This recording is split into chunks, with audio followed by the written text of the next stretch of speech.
Good evening, everyone, and welcome to tonight's Catbot demonstration. Tonight we're going to be taking the Catbots back to the courtroom for some more Phoenix Wright.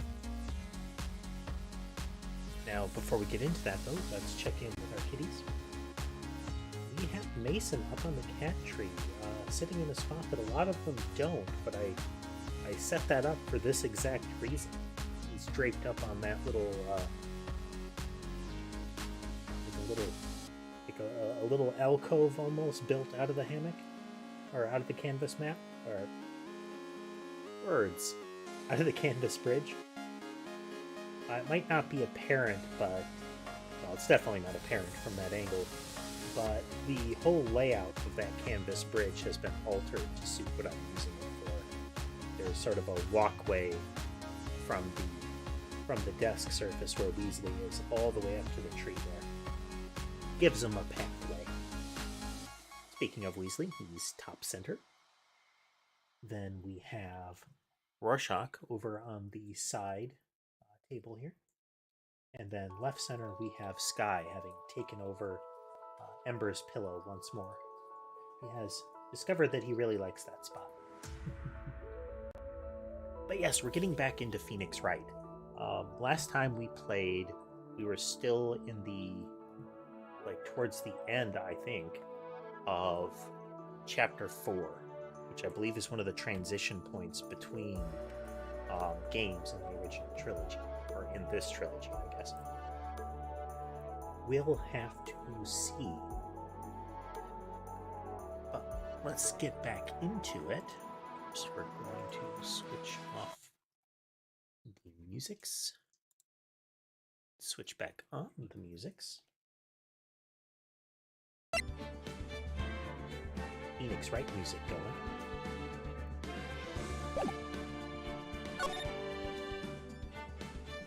Hit this button. And this button.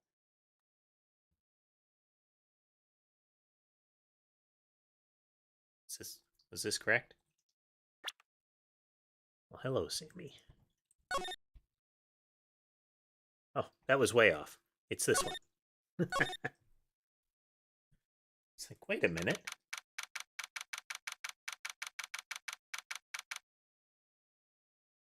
Oh, back in we are. It's past 9 p.m. already, isn't it? I wonder if Mr. Edgeworth has already found Mystic Maya. For those that aren't aware of what was happening last time, Mystic Maya, our sort of assistant, has been kidnapped by a very, very suspicious looking individual. Like, you would probably immediately call the police because this person has definitely murdered someone recently if you encountered them in any setting at all. This individual kidnapped Maya and is ransoming her in exchange for us getting a total acquittal of a doofus of an actor who is accused of murder. And in the effort of trying to find everything that went on in this trial and assure that the actual guilty parties and similar are all found, we ended up going beyond the 1-day deadline. And I can't recall if we got a confirmation from the hostage taker that that was good enough for now. But we also know that the opposing attorney, who is currently the person who is currently the opposing attorney, because the prior one got shot. This game plays like a soap opera. If that's not clear already, is heading a task force that is both finding the kidnapper and rescuing Maya right now. So that's what Pearls is referring to. And hello, Lunar. And that's sometimes what it sounds like, and that's pretty much what Phoenix says if you object at the wrong time. These things take time. I'd say probably not. The police are professionals. We've seen the police. I mean, Gumshoe is heading up the investigation right now. Phoenix is lying to her. Just straight up lying to her face. They'll find her, so don't you worry. And if we can win a not guilty verdict tomorrow, then everything will be okay.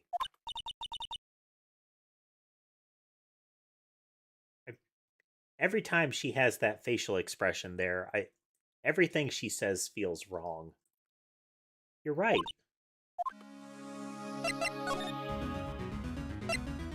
Don't think we need to worry about anything that she says, since usually your assistant doesn't have a lot to say. Wrong buttons, wrong buttons.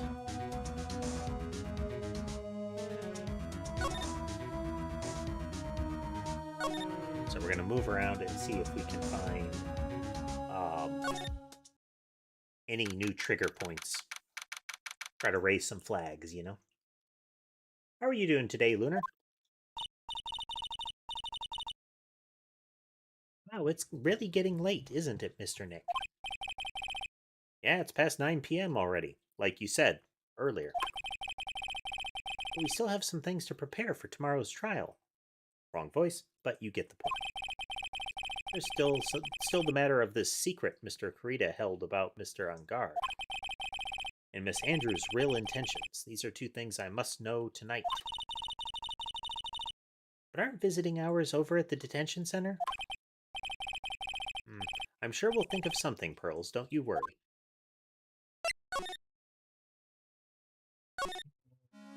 It's like we still can't go into Angard's room anymore.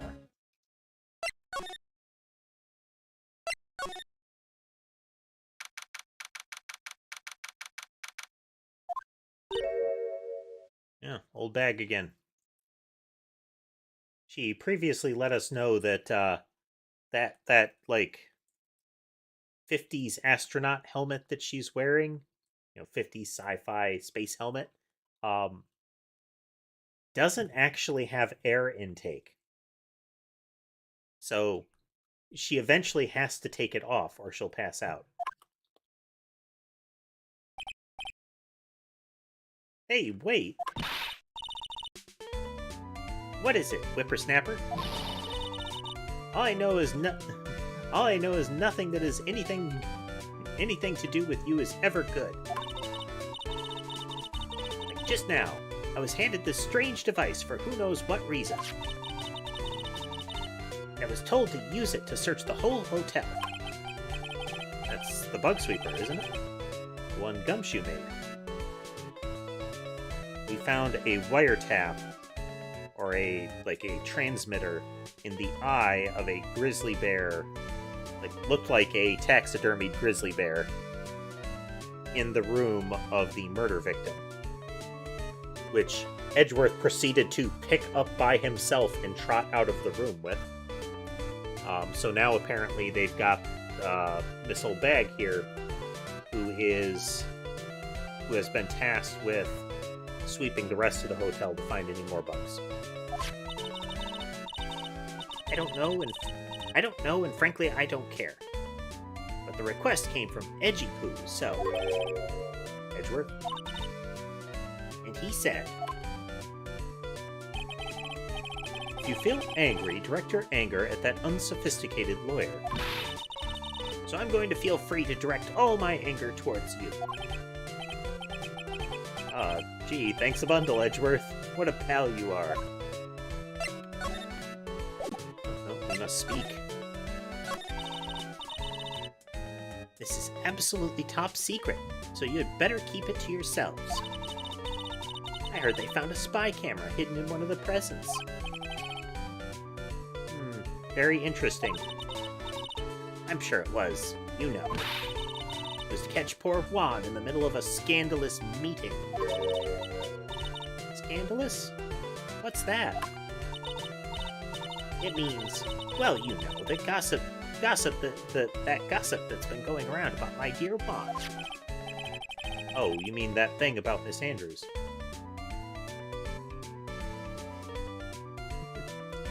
Hey there, Maxwell. I mean, it's good to have you join regardless. just glad you could swing by, even if it's for a little bit.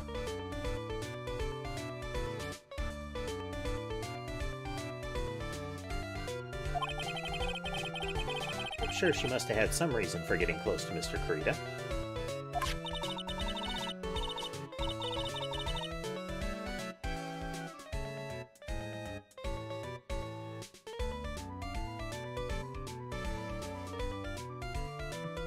Have a good evening, Maxwell. I'll let you in on another secret, young'un. I know who planted that spy cam. It was that obnoxious, puffy-haired photographer girl. The nerve of some people. Spying on people by herself, as if I wouldn't want to see it for myself, too. It's not the fact that she was spying or planting illegal cameras. It was the fact that she wasn't going to share the juicy gossip.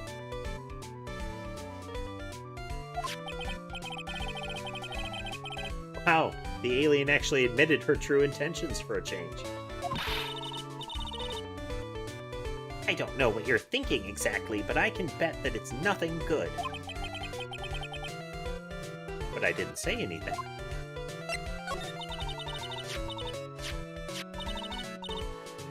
So you want to know about Juan and that manager, right? Actually, as I hear it, they were something of a refreshing pair, those two. Oh? I tell you, Juan really welcomed that manager with open arms, I heard. That manager? Who are you talking about? You don't know? That manager woman Juan had. It's a shame she killed herself, though. Oh, you're talking about Miss Celeste Impax. Miss Andrew's mentor, right? Yes, that's the one. That Celeste girl. She was supposed to get married, you know. Married? You mean to Mr. Kurita? Really, you young kids today, don't you know it? You don't know anything, do you? That girl Celeste killed herself 3 days after their marriage announcement. 3 days? 3 days after their marriage announcement?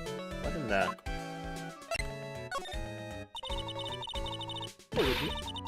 Why would Miss Impax want to kill herself?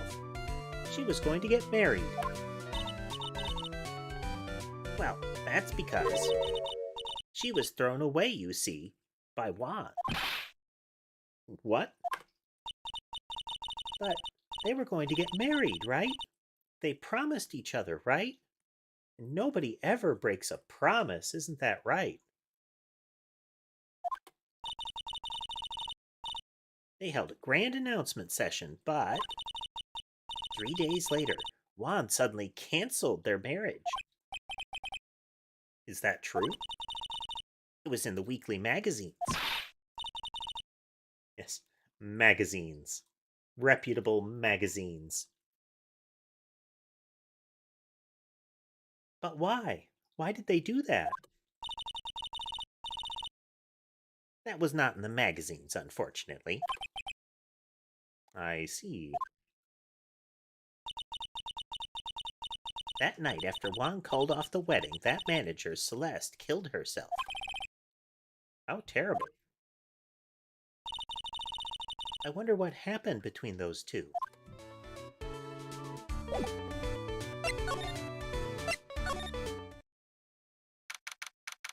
To all the peoples.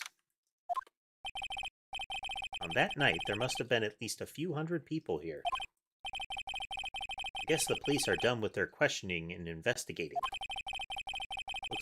It looks like things here in the lobby have finally calmed down.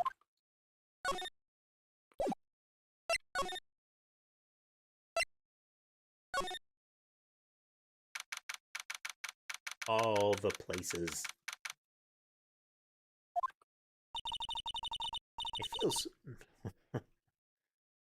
It feels sort of tense in here, doesn't it, Mr. Nick?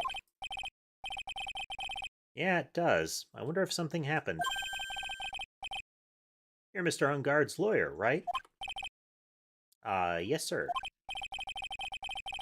Well, we finally found just the person we've been looking for. A real decisive witness. A decisive witness? You mean for the on guard case? We're taking the witness's statement right now. Gotta hand it to Mr. Edgeworth. Or maybe it was, got to hand it to Mr. Edgeworth, you know. Like, good for him. What's Edgeworth up to now? Who is this witness? I think you know this person quite well, Mr. Lawyer. Mr. Nick? Between the kidnapper's demand and now this, I can't see any way to win here. Oh yeah, Mr. Edgeworth wanted me to tell you something. He did? Even though visiting hours are long over at the detention center, he wanted me to grant you special permission, so there you go. What? I've already called them, so they know. Go on, go talk to your heart's content. Thank you very much. This is good news, Mr. Nick. Go talk to your heart's content. It sounds like the police are pretty sure they have tomorrow's trial in the bag.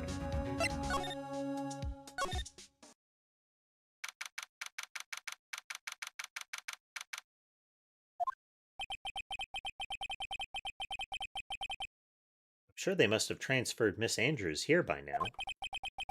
So that means that both Mr. On Guard and Miss Andrews are in this detention center. Now then, whose story do I want to hear?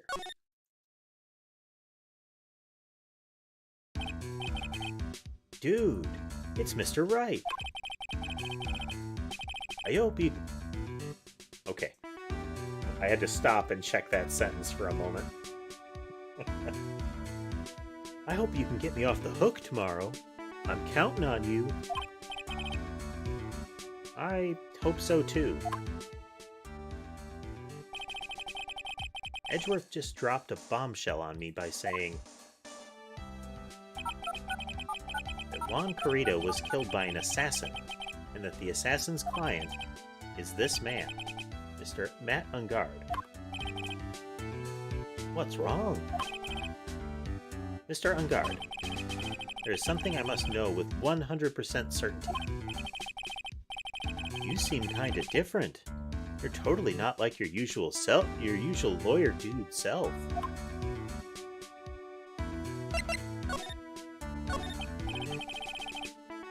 About the press conference. You mean the one where Juan was gonna dress up as the Nickel Samurai? Yeah, I heard a little more about it from Miss Andrews.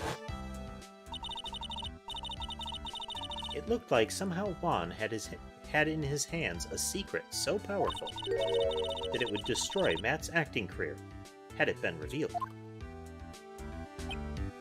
Could you please fill me in on what this secret is, please?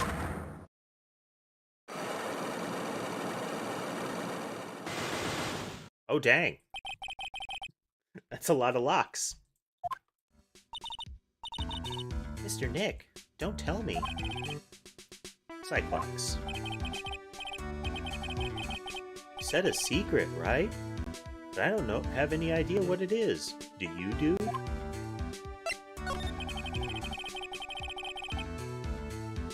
Did you know about Mr. Corrido and Miss Andrews' relationship?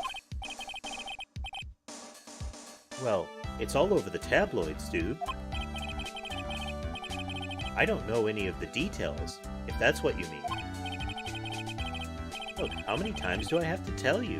I don't care what Juan did with his life. Miss Andrews, she had a purpose in mind when she started seeing Mr. Corrido. Her mentor was Mr. Corrido's manager. Miss Andrews was going to get Miss Celeste Impax's suicide note from him. Celeste? Oh, his voice is strange. I don't know why I chose that voice, but I have to stick to it, you know? Does that jog any memories? Beep, beep, boop. Dude, I suddenly just got totally hungry. You up for a pizza? My treat. Mr. Nick, what's a pizza? Is it a kind of pea, like green peas? Let's go eat one later, okay? Just be quiet in the corner, Pearls. Ah, I got cut off by the pizza dude at the shop. That's too bad. Well, how about we get our minds off this topic and talk about something else, okay? Mr. Ungard, are you connected to Miss Impax's suicide in some way? I mean, he's being so subtle.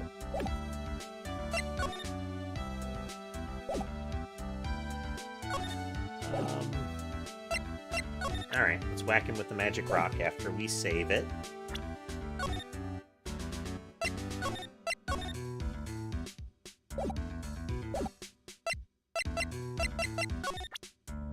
Magic rock. Take that! Smack.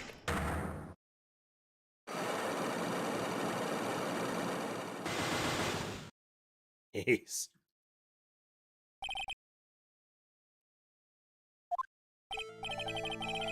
Now, let's hear about this secret of yours. What if Mr. Kurita had been successful in his plan? What would he have disclosed? I told you before, dude. I don't know. I don't know anything about Juan, okay? Look, Mr. Wright, I can keep on saying it until I'm blue in the face, but I totally didn't pay Juan any attention the whole time that night. I mean, come on. I was in the middle of a nap. Don't lie to me. Huh? I know you paid close attention to Mr. Kurita, especially on that night.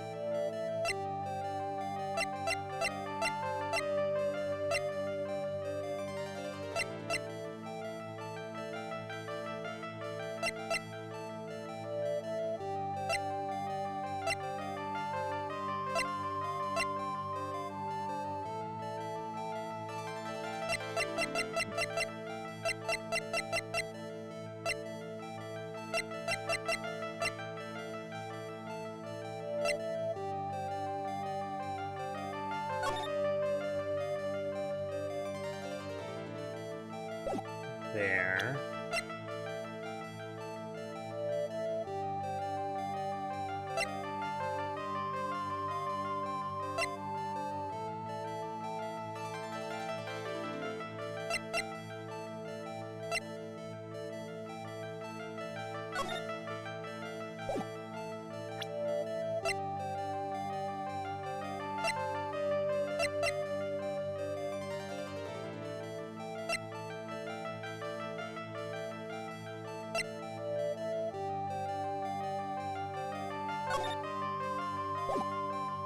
It's her walking across.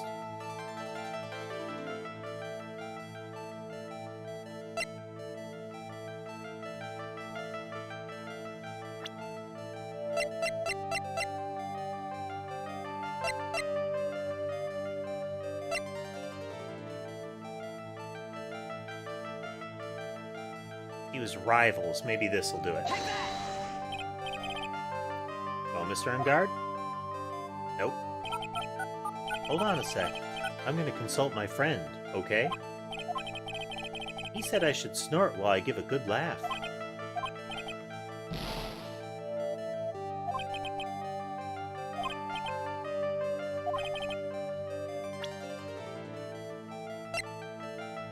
It had to be especially that night.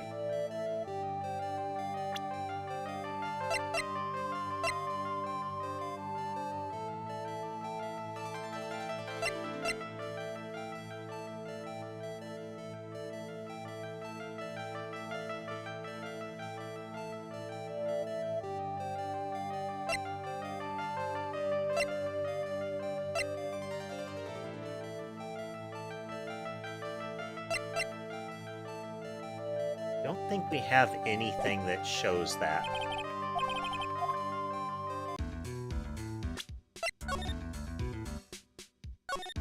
Load. And then we'll go hunting more evidence.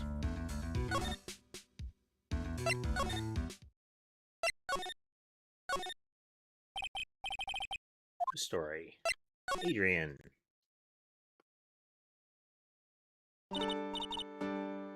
Oh, it's you. I'm sorry to be visiting at such a late hour, but there are a few questions I absolutely have to ask you tonight. Me? I thought your client was Matt. I'm sure Miss Andrews knows something. She can't be clueless about this secret Mr. Karita had on Mr. On Guard. I'd like to ask you about Matt On Guard, if you don't mind. Mr. Wright, you still don't know, do you? The real him, I mean. You seem to bear a lot of resentment towards Mr. On Guard. If that's the case, then why did you become his manager? Then why did you become intimate with his rival? That has nothing to do with this case. Nothing. Wow.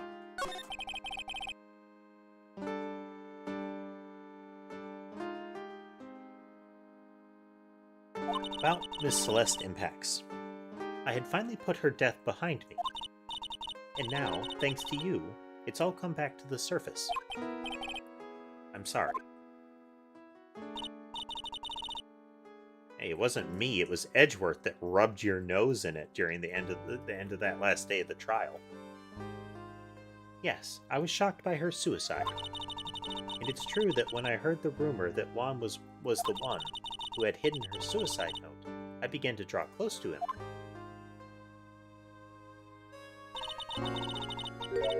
I wanted to get her suicide note back, and to burn it. You wanted to burn it? But why? I didn't want it to spread like just another piece of gossip. But I never held any murderous intent towards Juan. I would never do something so stupid. The suicide note, huh? I wonder what it said. Why did you try to frame Mr. Ungard? That's simple. Because he's the killer, that's why. Isn't it the duty of every good citizen to inform the police? But there had to be another way. The police are excellent at doing it. Once again, no, they're not. Some of the prosecutors are, but the police in this world don't seem to be all that great. So they'd figure it out, right? Yes, they're so good that they couldn't figure out the real truth behind Celeste's death. See, Miss Andrews agrees with us. Miss Andrews? Well, I know you're not the type of person to do something without a reason.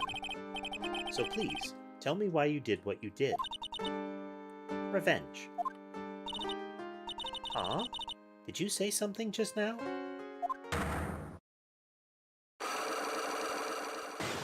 Okay, well there's just the one lock this time. Don't you understand yet? You're not my lawyer. To be honest, you're more like my enemy. But I'm sure I just heard Miss Andrews say, revenge.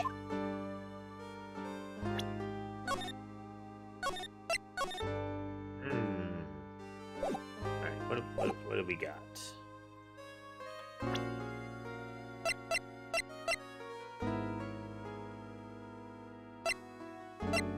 Could be about the secret that was going to be announced.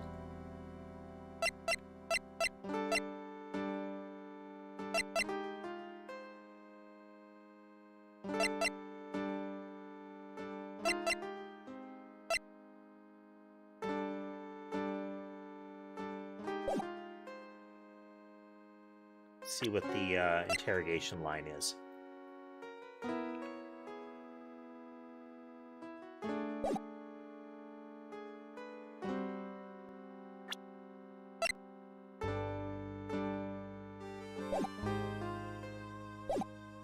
There we go. Forgot how the menu structure worked for that.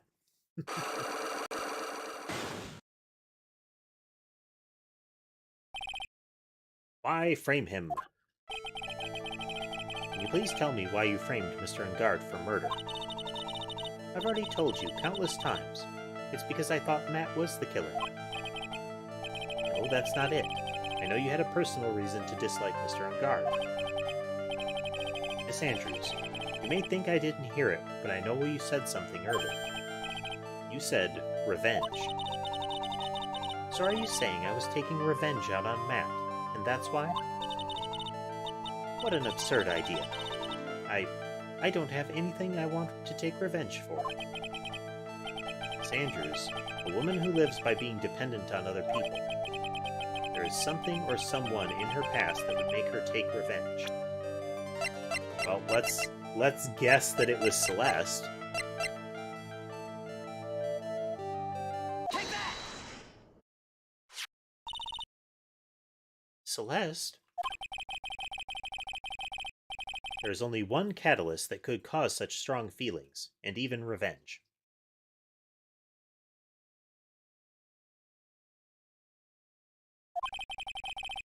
And that is Miss Impax's suicide. What are you trying to say? Celeste was Juan's manager. On top of that, the one who hid her suicide note was also Juan. What does all this have to do with Matt? Right. You haven't mentioned him, yet. But for you to hate Mr. Ngar, it would mean that he must have had some relation to Miss Impax and her suicide. Can you explain to me this relation between Celeste and Max? And Matt?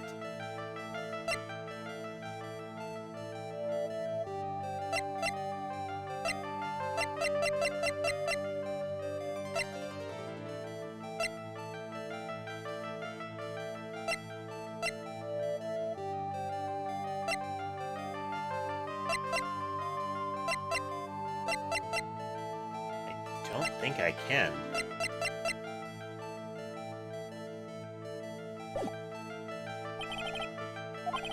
Alright, let's go pester other people.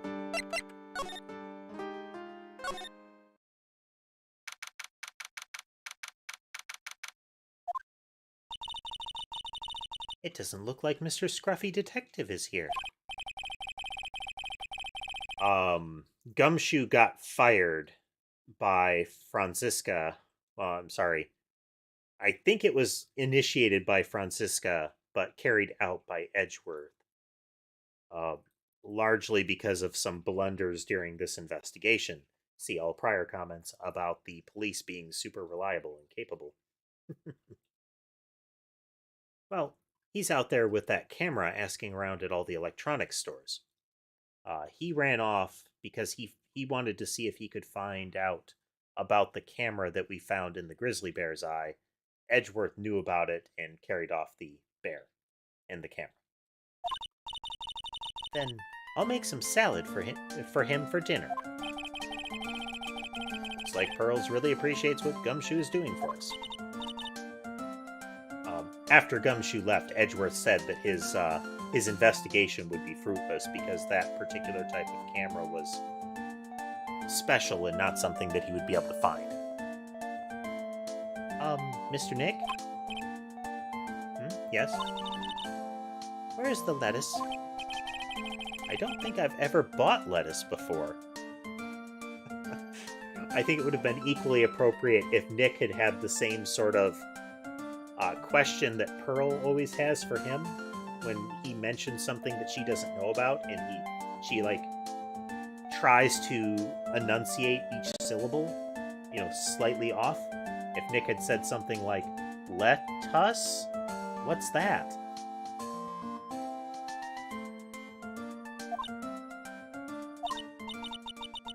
Aw, I guess I have to give up on making a salad then. Guess the lack of lettuce is kind of a problem. Okay, now she has the same voice lines elsewhere, so she is probably the, reminder of what the plot is character right now. But here, we're going to check all the places for a new flag.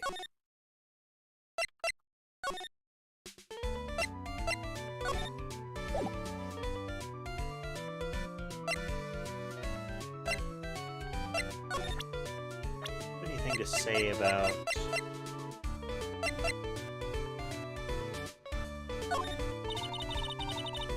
she doesn't have anything to say.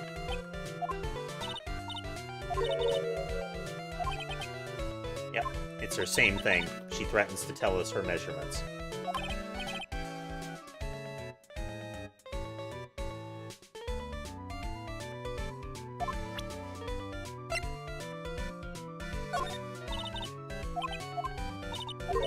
Nope, nope, nope, nope. Move along.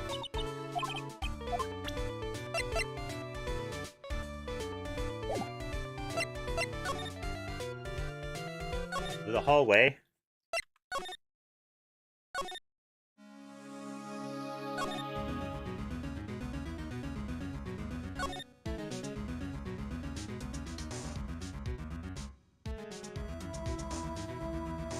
Do we have? They could prove Matt's involvement.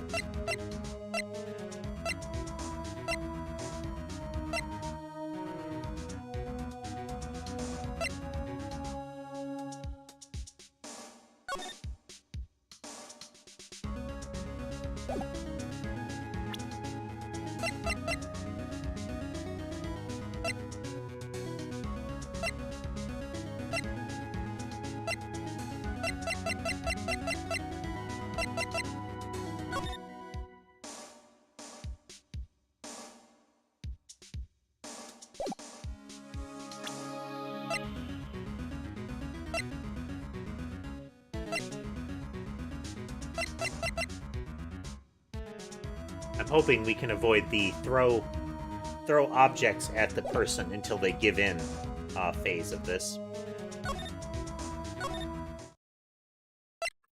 Well, let's be doubly certain, and let's talk to her.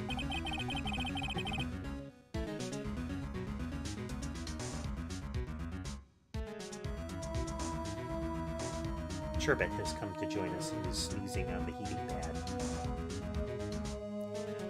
So the real person who killed Mr. Carita was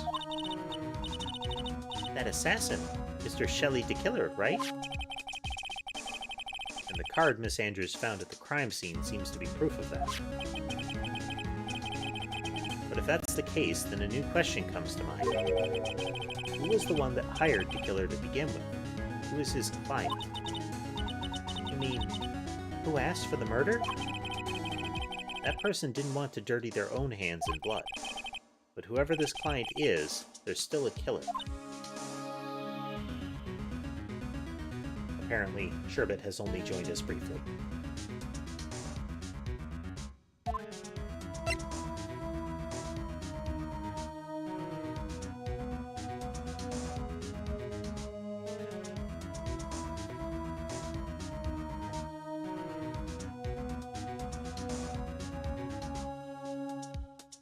We're all trying to cram up in there right now.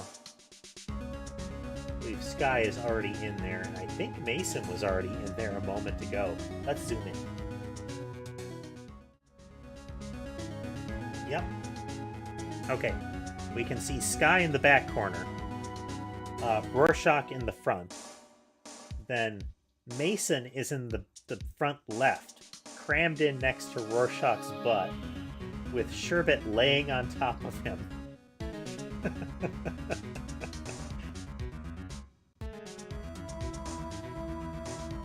Big old pile of kitties.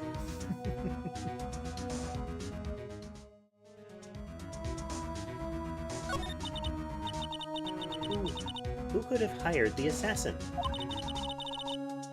Do you think it was Miss Andrews? I wonder. But if she was the client, then why go through the effort to stab the knife into the corpse herself?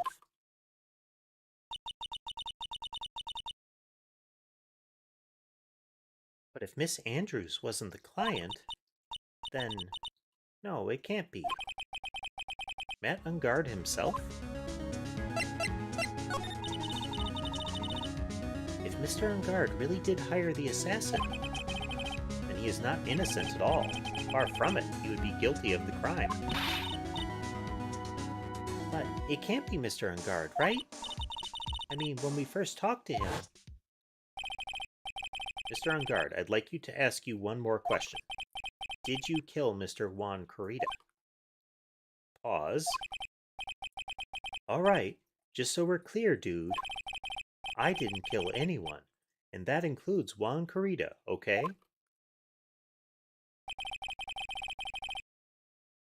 I didn't see any psych locks at that time. Actually, that reminds me. Did you remember something, Mr. Nick? Yeah, something Miss Andrews said at the trial today. She said something interesting. So what is this interesting thing? Oh, that's right. You didn't hear it, did you, Pearls? I believe Pearls was probably channeling Mia at the time, which means she wasn't really present. Juan had bet everything on the Jammin' Ninja this year. And if he lost the Grand Prix, he was going to make sure Matt was going down with him. And that's what he thought, anyway. It looked like somehow Juan had in his hands a secret so powerful that it would destroy Matt's acting career had it been revealed. So I was talking about how usually your assistant character is useless during these sequences and just tells you the plot, so I ignored them until this moment, and then I checked, and they're totally not doing that this time. Mr. Ungard's secret? What is his secret? I don't know yet. But for now, let's think about it this way. Mr. Corrida was going to reveal this secret. That means Mr. Ungard had plenty of motive to have Mr. Corrida silenced. Which means we have to meet with Mr. Ungard. There's no way around it now. Okay, so even though it's 5 locks, I think that might be the way we move first, is Ungard. Try to figure out what he knows, and then use what he reveals as we're talking to him on Andrews. In that sense, that's my assumption. It's going to be the opposite, but we're going to roll with my assumption.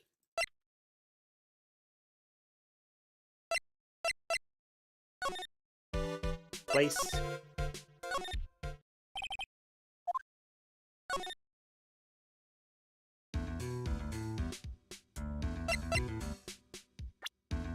So I think the thing that we need to present to him at that moment is the ticket about the press conference. That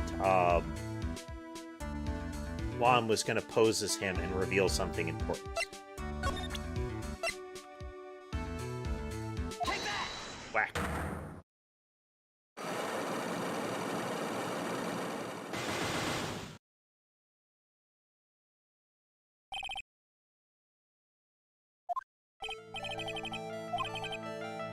Secret. What would he have disclosed? I don't know anything about him. Keep saying it. I totally didn't pay him any attention the whole time that night. I was in the middle of a nap. You're lying. You paid close attention that night. This? Take that! Nope. It was not that.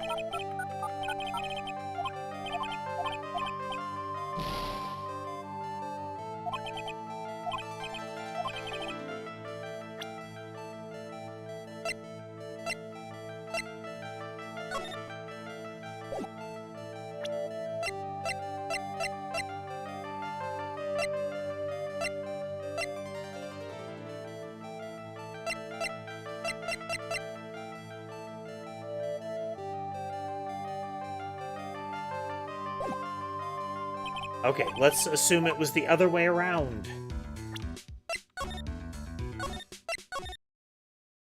Get that hit point back.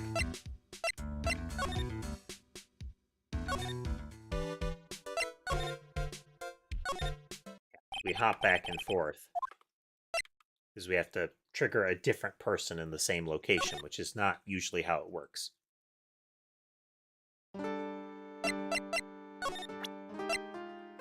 Magic Rock Smack.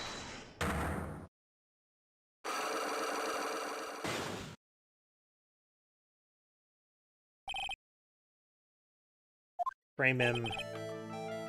Tell me why you framed him. Told you countless times because he was the killer. I know something earlier. You said revenge. Something in her past. Take that! Nope. Trying to help or hurt him? This random haphazard throwing out of evidence you're so fond of doing. It's not what I was trying to do at all. Then refrain from doing it anymore.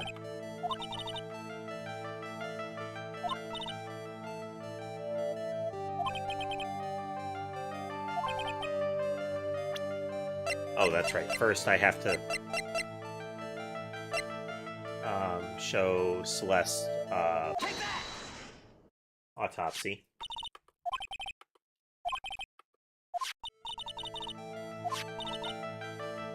This was Juan's manager.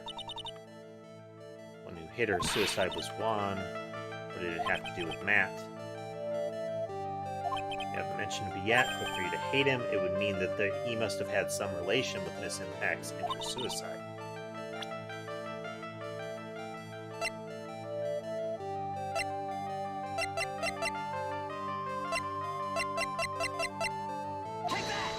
Nope. What sort of relationship is this supposed to explain? Well, Miss Impacts and Mr. Unguard's. Before you start, Mr. Wright, perhaps I should first request to see proof that your brain is wired correctly.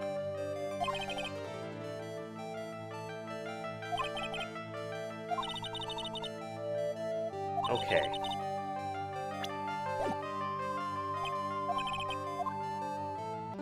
So I need a clear indication of their relationship for her lock. And then I need proof that Max was paying attention to Juan that night. The conference ticket doesn't do anything on it.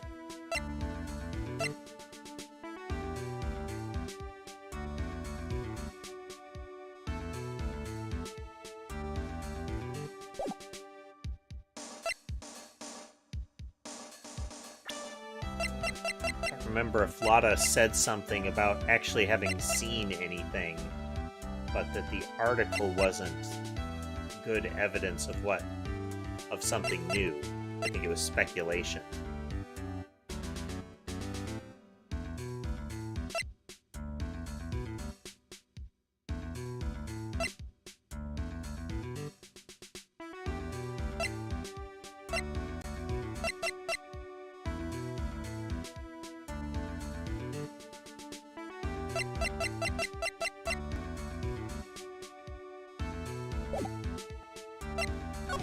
Let's try one more time to get any way with him, with the camera.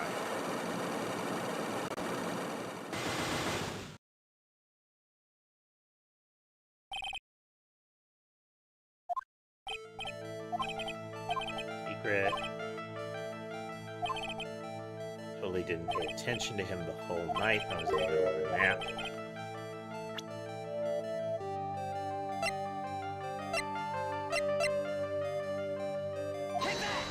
Nope. The music will stop briefly most of the time you get it right.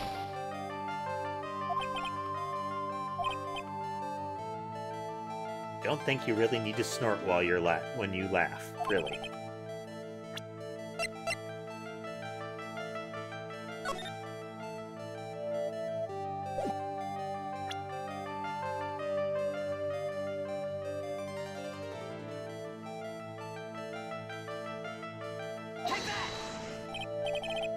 Nope. I just threw out the map thinking that maybe it was because he's talking about their proximity, that they would have been going through the same location, but that's not really what they're looking for.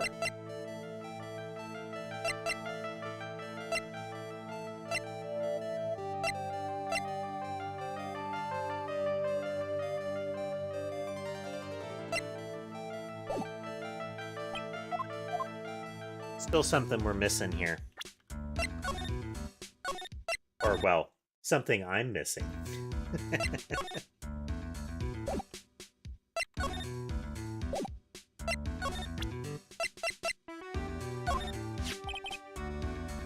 That wand.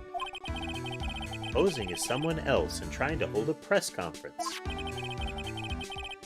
And the person who set it all up was Adrian, wasn't it? That's what I heard. Ah, I can't believe it. Why would she do such a thing, dude?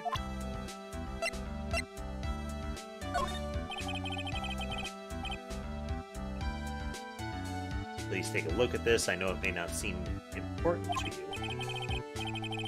Well, if it's not important, I'd rather be in bed. If I don't get my 12 hours of beauty sleep, my skin's gonna wrinkle up like a prune, dude.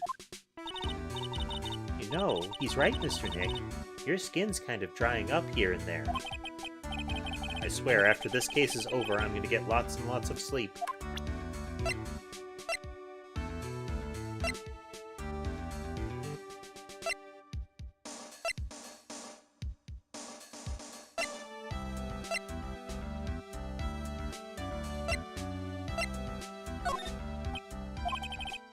Mr. On guard? Dude, I know I asked you to be my lawyer and all, but I don't think I have to tell you anything and everything. What do you mean by that? It just means I don't have to tell you anything and everything, dude. Okay, well, he shuts right up about Celeste.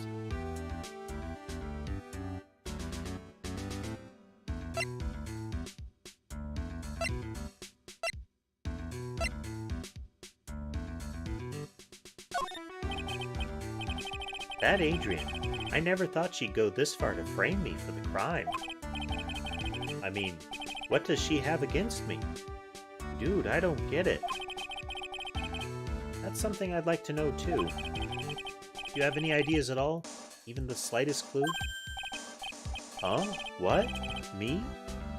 Don't be silly, Mr. Lawyer, dude. How am I supposed to know something like that? Well, he's got something.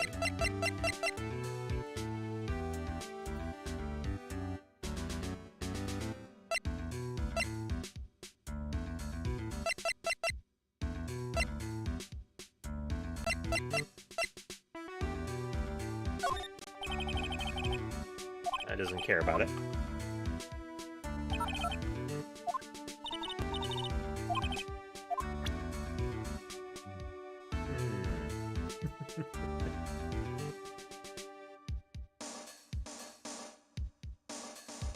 Think. I mean, this has got to be important, but I don't know when it's going to be important going forward.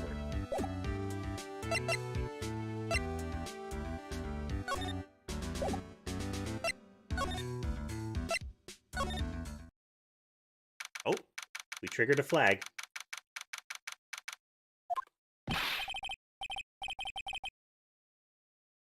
Mr. Wright, please, you have to help me. Uh-oh. Mr. Powers? What happened? Why are you here? You see, I got roped into this somehow. What? And now I'm going to testify at tomorrow's trial.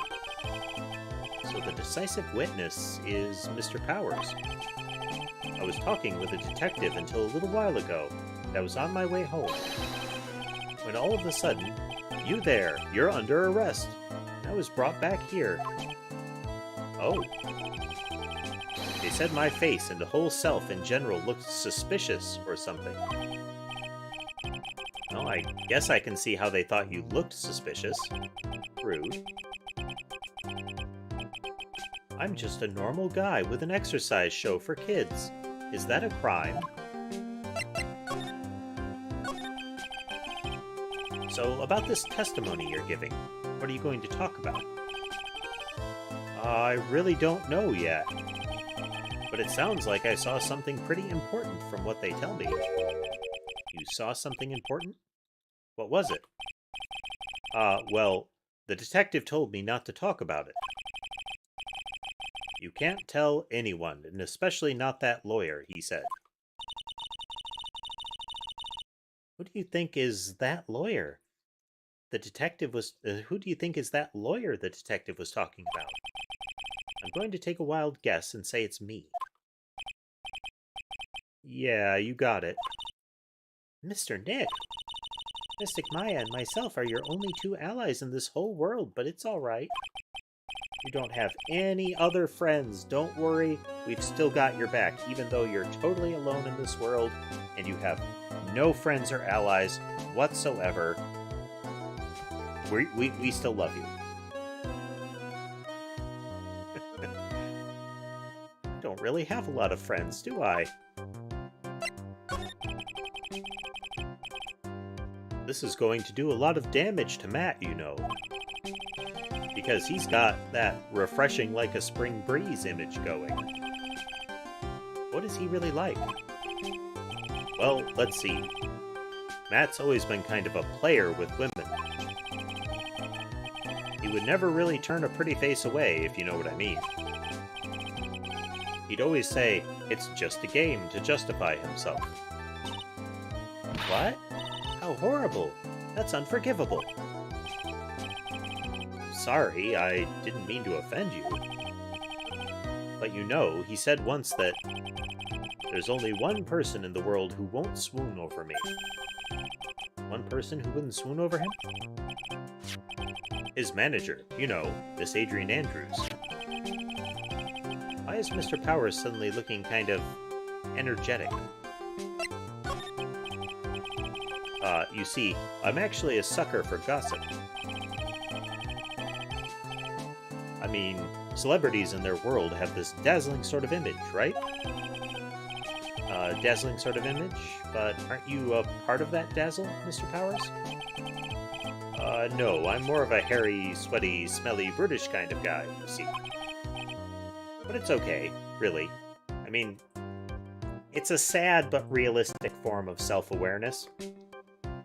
You have to applaud an individual who can admit that kind of thing about themselves, but also feel kind of sorry that they seem to feel that way about themselves. I get to hear plenty of gossip about a lot of the other stars around me as things happen. Well, that's true. Oh, hey, so did you hear this yet? About Miss Andrews' mentor and her suicide? You mean Miss Impax? We heard something about how her wedding was canceled. Yeah, that's what I'm talking about. I thought about it a little the other day, about that mysterious death. Hey, Mr. Wright, why don't you ask me about that? Go on, go ahead. Mr. Powers is so charged up his skin is practically glowing with electricity.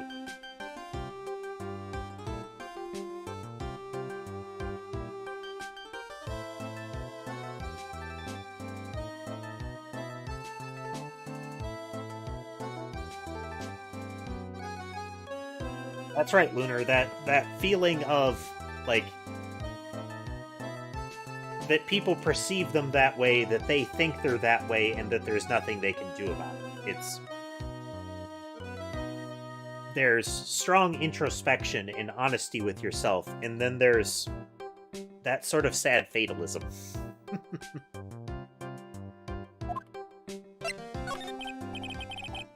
Hey, so have you heard this? Celeste left a suicide note. And they say Juan went and hid it. We heard about that in court today. But there wasn't any actual proof that she had left a note. Well, this is what I think. I think that something bad was written on that note. Something bad for Juan, that is. Something bad for Mr. Kurita? Why do you figure so? Well, before she died, Celeste talked with a few of her friends. And she said, "It looks like I got caught up with a truly insidious man." A truly insidious man. Did she mean Mr. Kurita by that? Well, there's no one else that fits the bill, right? And that would be reason enough for him to hide the suicide note. I see. Well, that's some good info. Thank you. You're welcome. Mr. Ungard and Miss Andrews. They're both at the detention center right now. There's still things I don't understand or know about, I'm sure. I have to get the two of them to tell me everything. his cell phone. Mr. Nick, your phone. Hey, that's the Steel Samurai theme, isn't it? I don't like the sound of this ringtone right now. It sounds kind of ominous. Yeah, I know. Beep. Hello.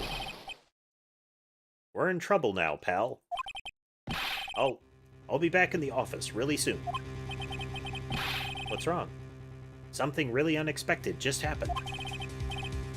Mr. Edgeworth, Edgeworth? Anyway, hurry up and get back to the office, pal. I don't know what's going on anymore. It's no good. The end. Wow. Hello? You got cut off. What's going on, Mr. Nick? Gumshoe said we need to go back to the office right away. Then we should hurry back. I'm scared to go back. What are you talking about, Mr. Nick? Pull yourself together. Maybe it'll be good news. Somehow I doubt that.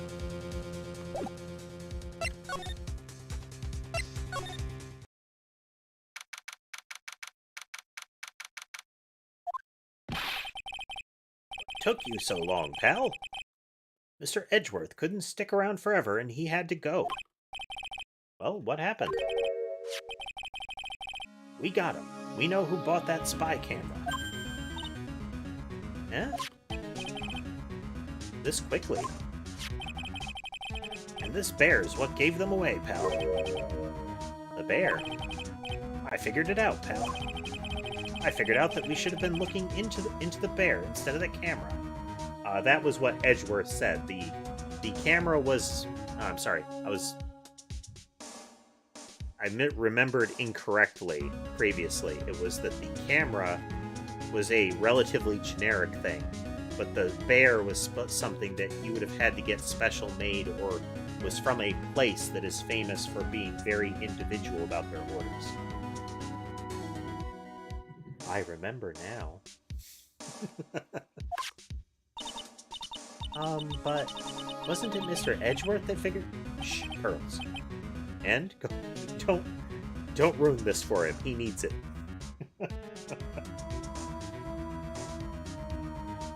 And go on. There's only one person who bought one of those bears, who's related to this crime. Who is it? Who would be so rude as to spy on another person in their room? Matt Ungard. Huh? Matt Ungard, your client. That's who, pal. And here I thought things couldn't get any worse. Are you sure you heard right? That the person who bought this bear was... I heard it from the department store clerk, pal. This is the credit card receipt for the purchase. It's for $3,800, pal. That's an exact match to the price of that stuffed bear. A receipt? That's all you have? Nah, it's not just a receipt, pal. The store clerk said so himself. He told me, I'm sure I sold the bear to Mr. Ungard. I mean, the clerk even got Mr. Ungard's autograph out of it, pal. So I'm sure the person who bought the stuffed bear was Mr. Ungard himself. My sight is failing me. This can't be. Proof Ungard bought a stuffed bear identical to the one in evidence. This might be the thing that proves he was paying attention to Juan, because this gift was given to Juan that night, I think. So what about the spy camera we found? Ah, that was a dead end, pal. I mean, you can get this kind of thing from anywhere. But for now, I guess I can give these back to you give this back to you to file away into evidence. Set to record the victim's room from 8 p.m. for 1 hour. Was running at the time of the murder. I know you don't want to give up, pal. I didn't think it was possible. The person who put the spy camera in Juan Carita's room was Matt Ungard. Why would Mr. Ungard do something like this? Bet it was to catch Miss. I bet it was to catch Miss Andrews and Mr. Carita in one of their rendezvous. I bet is not good enough for me. I have to know the absolute truth behind this camera. Are you going to see him? Mr. On Guard, I mean? Yes. I'm scared, Mr. Nick. I wonder what we will find out next. I'm scared myself, but I have to put on a good face for pearls. Matt on Guard, what in the world have you done?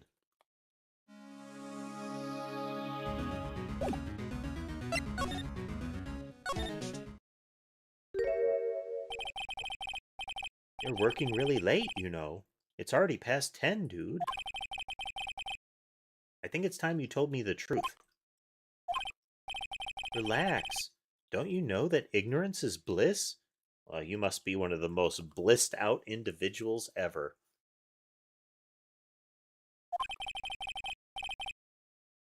But if you really want to know, let's talk.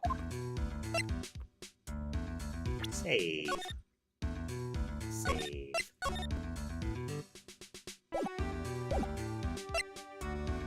Alright. Oh, well, let's talk to him first. Oh, okay. Whack him with the magic rock. Whack.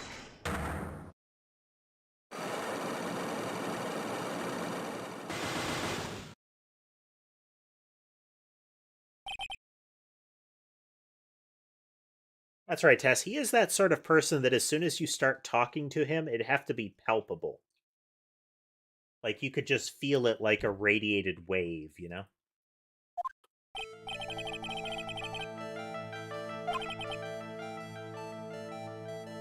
We have disclosed. I told you I don't know anything about him. I keep saying this. I totally didn't pay any attention the whole time. I was taking it. I know you paid close attention to him, especially that night.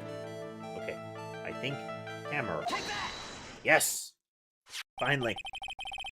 Someone used this camera to secretly film Mr. Carita's room the night of the murder. Secretly film? What?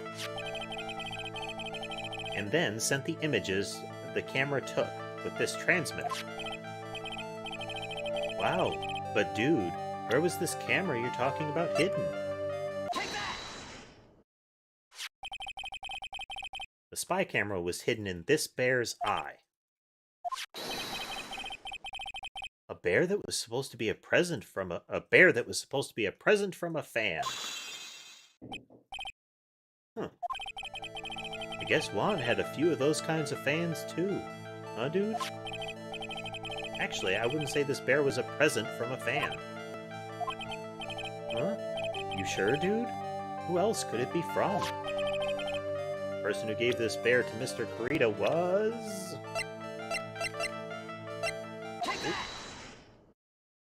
You!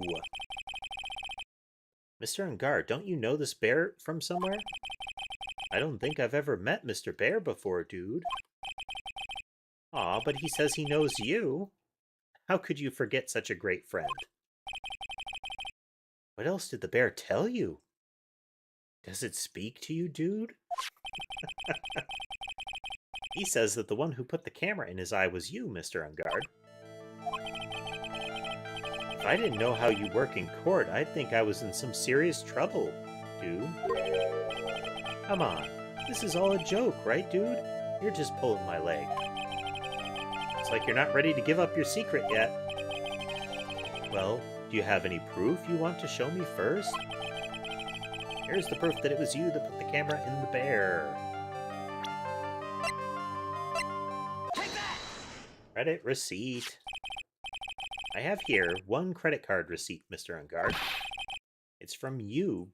It's from when you bought that stuffed bear. Dude, all you can tell from this is that I spent $3,800. I go to that department store all the time, okay? This $3,800, this could be the toothbrush I bought that one time. Man, can you imagine what that toothbrush would have to be capable of? $3,800 worth of toothbrush. You'd expect some sort of angelic chorus and a blast of holy light coming out of his mouth during the use of that toothbrush to justify the amount of money.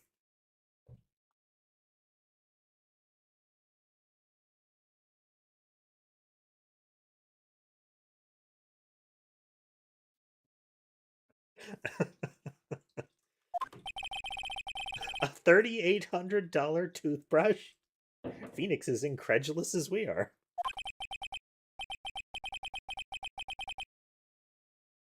Oh my god, he's serious.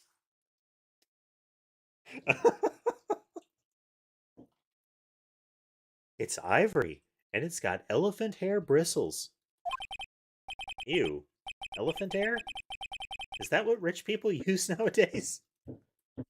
Kind of don't want to know what he uses for toothpaste. Anyway, the store clerk clearly remembers you and your purchase. After all, you even gave him an autograph, did you not? Dude, you should have said that earlier. Um, so can I ask you one thing? Yes. You're my lawyer, right, dude?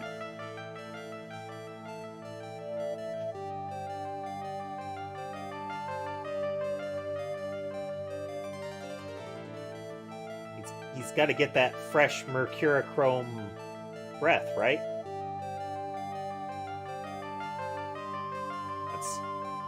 That's clearly what they mean by refreshing like a spring breeze. That minty fresh atrocity flavor. So, if you are, then why are you looking into stuff like that? Because if I don't know the truth, I can't help you. Sounds more like stupid lawyer talk to me. Hey, let's stop talking about this, okay?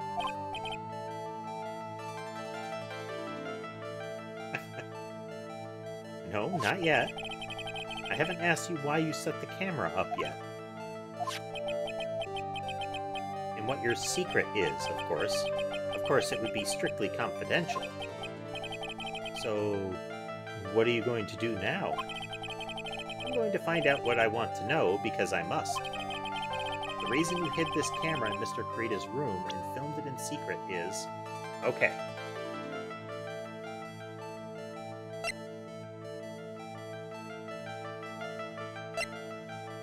So it's either Andrews or it's about the press conference thing. Thing in the press conference thing. Come on, be the press conference thing this time. It's not the press conference thing. It's never the press conference thing.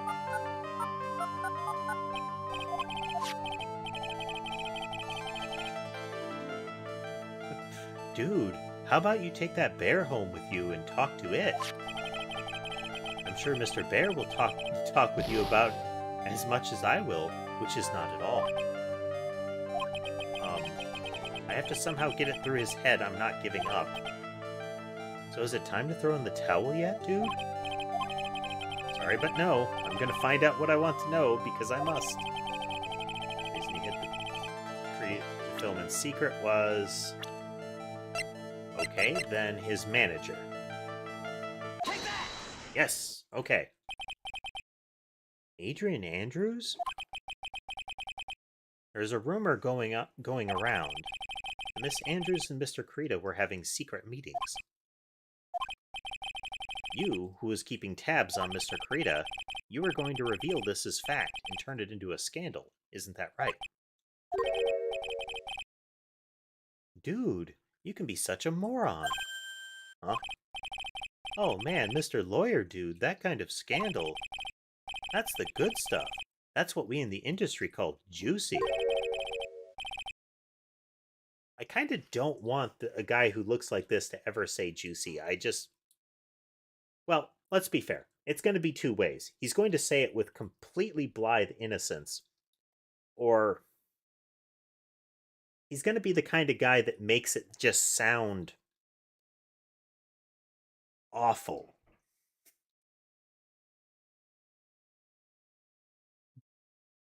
especially when it follows words like the good stuff.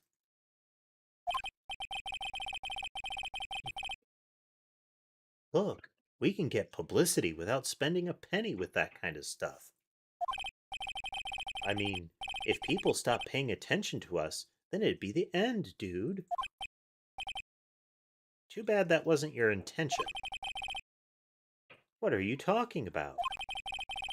I wish your reason for spying was something so innocent, but it wasn't. You didn't spy on Mr. Krita because of Miss Andrews. Ah, then there's only one reason I can think of for you doing such a thing. The real reason you set up that camera in Mr. Krita's room was... Okay. It has to be the secret at the conference, right? It's not the secret at the conference. Why is it never the secret at the conference?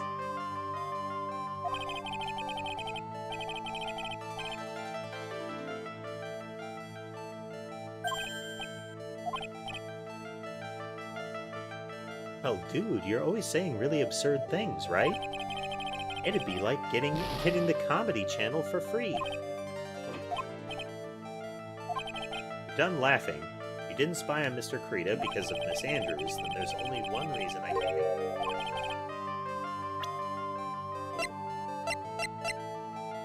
About Miss Andrews. Oh, Celeste. Nope. Really wanted to set it up, it would have been your office because it would be silly, because you entertain me. Okay.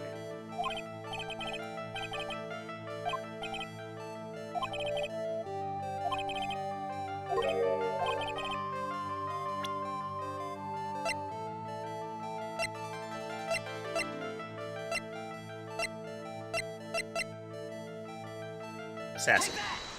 Assassin. Well, what is this card? Maybe he doesn't know about this card. This is a certain man's calling card.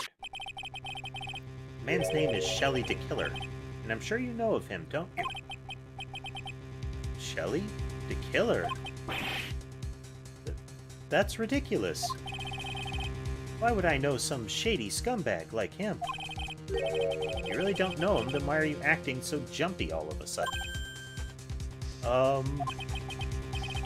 This is it. I'm finally starting to get to the truth.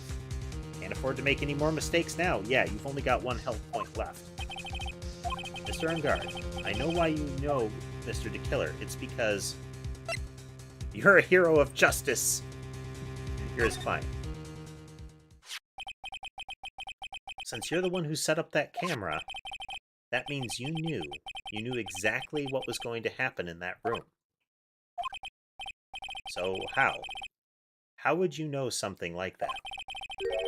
It's because you're his client, that's why. You hired Shelly the Killer to assassinate Mr. Juan Corrida. The real mastermind behind this whole murder is you, Matt Ungard. Pause. Longer pause. Extended pause. Sigh. And here I was, trying to be a good boy for you, dude. I thought if you didn't know, you'd be able to do your job without feeling bad. Well, that's what I thought, anyway. Mr. Ungard, you really did hire... Hold on a second. I'm gonna consult myself, okay? Consult myself? Well, I guess it's probably about time anyway. About time for what?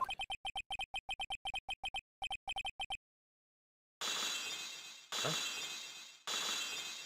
Think it's about time for you... Oh! Oh, that's a transformation, isn't it? Where did he get the where did he get the glass? Do we want to know where he was hiding the glass?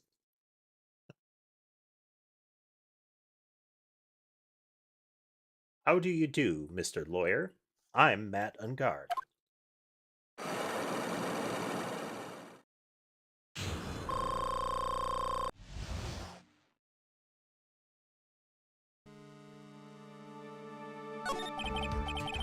Well done, Mr. Wright.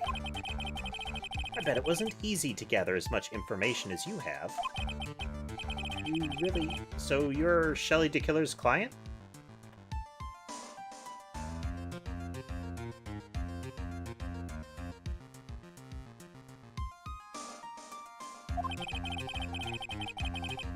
You didn't really think I would dirty my hands in this, did you?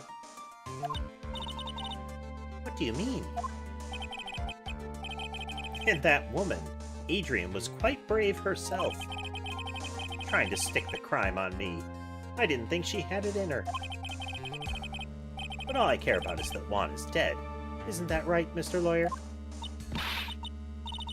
Let's remember that he's saying this in front of the camera. That camera in the top left corner there. I mean, kind of sounds like a confession that he's been going through, but maybe not enough yet. You're lying. What a terrible... It's way past your bedtime, little girl.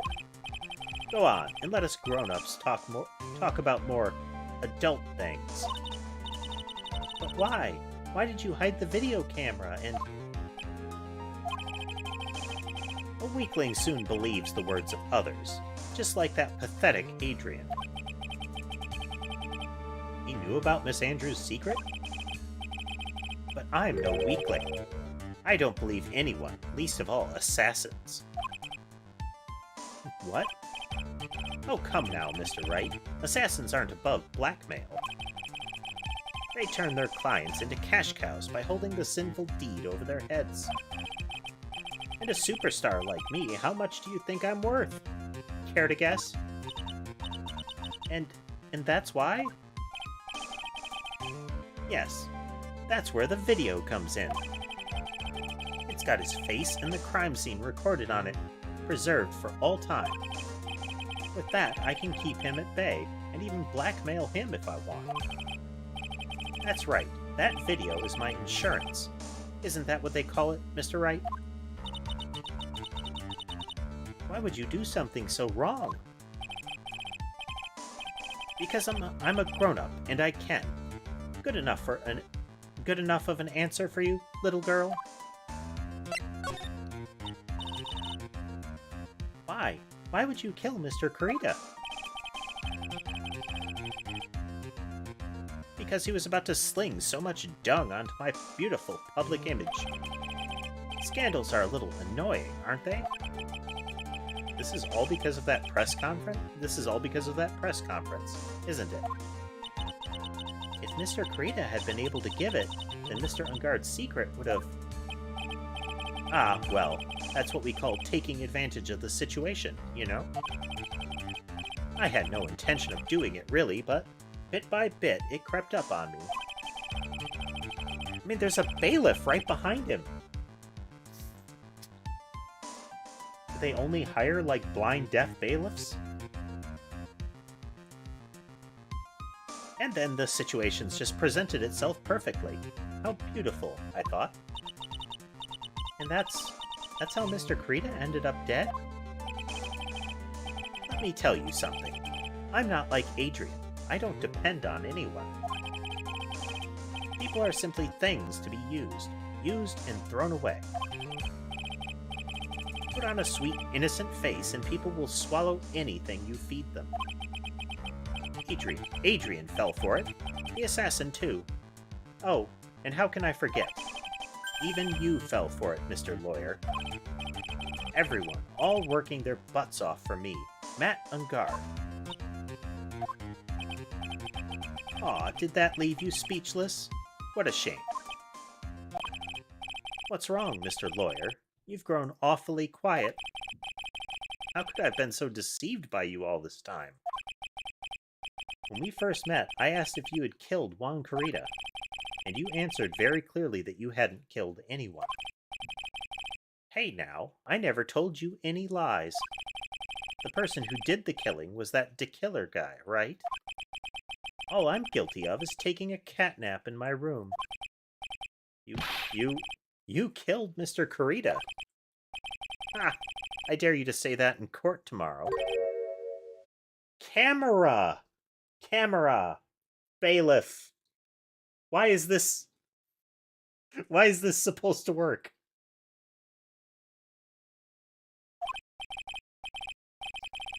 Aw, but too bad. You can't. You're my lawyer after all, aren't you? You could always drop my case and refuse to represent me. How does that sound? Aw, but you can't, can you? That would be the one thing you absolutely can't do. Maya? You wouldn't want to test the killer. He's a man of his word, or so I hear. You could end up getting a certain friend of yours rubbed out if you lose. You scoundrel. Again, I don't think it's... He's really putting it out of my hands. Might be getting some buffering here. So if I were you, Mr. Wright, Esquire, I think I would give it my all tomorrow. Remember, everyone likes a happy win-win resolution. I'll get you for this. That's such a cliché phrase. Juan said something just like that, if memory serves. Of course. Well, we all know how well things turned out for him, don't we? Good night, Mr. Lawyer.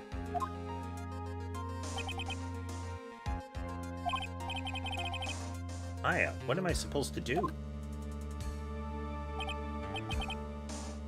And now you finally found it. The starting line of this case. Edgeworth. I don't care for the horrid atmosphere here. Let's return to the precinct.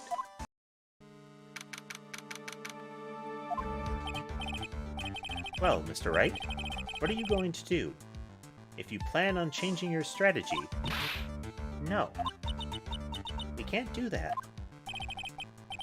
That's right. He's holding Maya hostage. What should I do?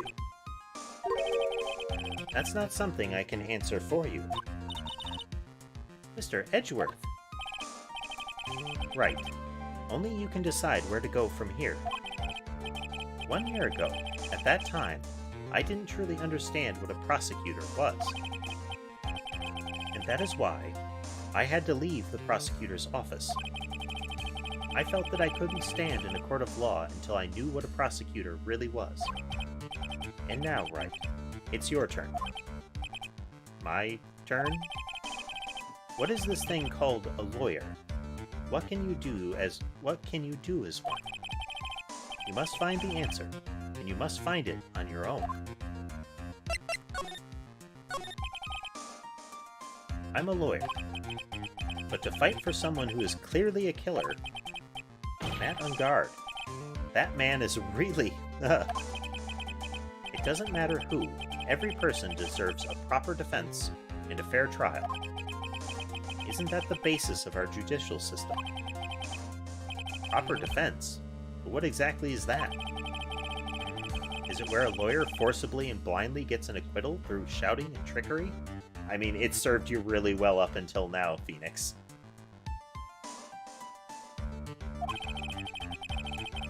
Ironic that you of all people should say such a thing. Isn't that exactly how you have fought for your clients up until now? See, Edgeworth gets it. Well, that may be true, but it's totally different when I do it. That's because I've believed my clients to be innocent from the bottom of my heart. But if I were to get on guard and acquittal, that isn't a proper defense at all. I became a lawyer because I thought I could save people who were suffering and in pain. When I look at this mess we're in, I can't even protect the person closest to me. Even if I win the case, I still lose in the end. I just don't know what to do. Right. Would you get a hold of yourself? You have it all wrong. Huh? We aren't some sort of heroes. We're only human, you and I. You want to save someone? That's something easier said than done, wouldn't you say? That's... You are a defense attorney. You can't run away from that. It is branded on your very soul. You can only fight. That's all you can do. People like you and Franziska von Karma are always using all you have to pin me down. You fight to the very end, even though you know the truth is not with you. But I'm not like you. I can't fight for a false verdict, for a man I clearly know to be guilty. Franziska.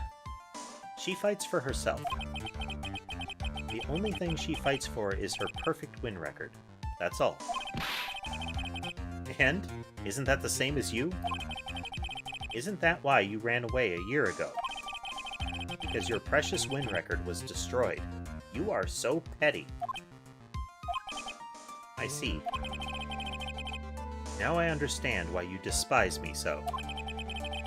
However, you are mistaken. What do you...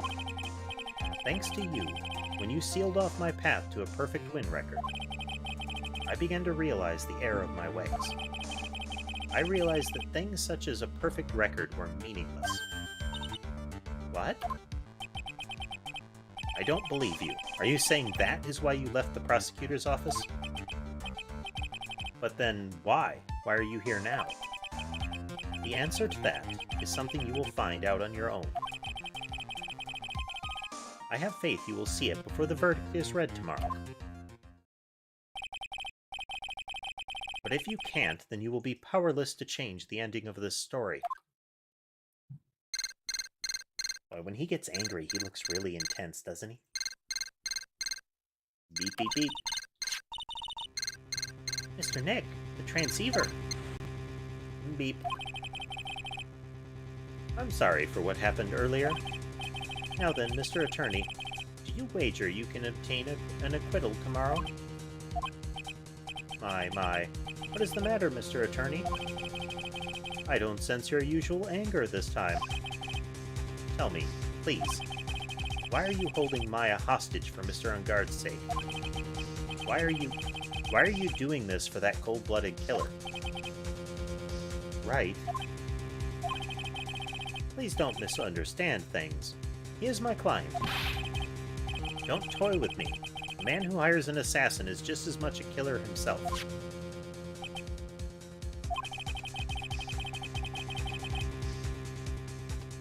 I believe you are asking me for a reason as to why I'm doing what I am.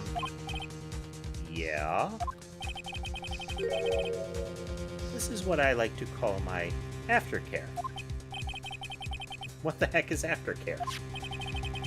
My name carries a certain amount of honor and dignity, Mr. Attorney. I take great care to ensure that no suspicion falls upon my clients for my handiwork. That is what is called client relations. It is a part of my assassin's duty. We supply AAA service here at the Killer Agency. You get your murder, you get your assurance of not being incriminated during the murder, you get a mint on your pillow, get some nice turn down.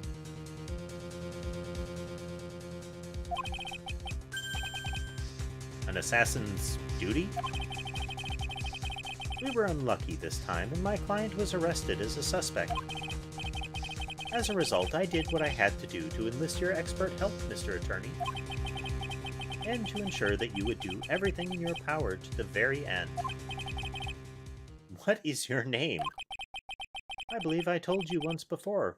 However, you did, but my name is DeKiller. Shelly DeKiller. You're Shelly DeKiller? Please keep in mind you do not have much space to maneuver with me. As a DeKiller, I always finish what I set out to do. If you fail to keep up your end of the bargain, Maya, it would be my duty as an assassin to see to it that she receives a nice long nap. No. Now then, if you'll excuse me. If someone were to trace the signal back to me, it would be quite troublesome. Meow. My, weep. I don't know what to say. Edgeworth. Hmm? Did you hear that? At the end of that transmission. Meow. Huh? Oh, that. It sounded like a cat. A cat? The cat at, Ungard's house. You know, where the not-at-all suspicious butler was. It can't be that cat, can it? They did make a very cute-looking cat for that. What is it? I think I know where Shelley the Killer is holding Maya hostage. Edgeworth, have all police units, all of them, all of the police, converge upon his home. Have all police units head for Ungard Mansion immediately. Alright, you hurry over as well then. Don't lose hope yet, Pearls. The fight has only just begun. Yeah. Guess we'll plonk down a save.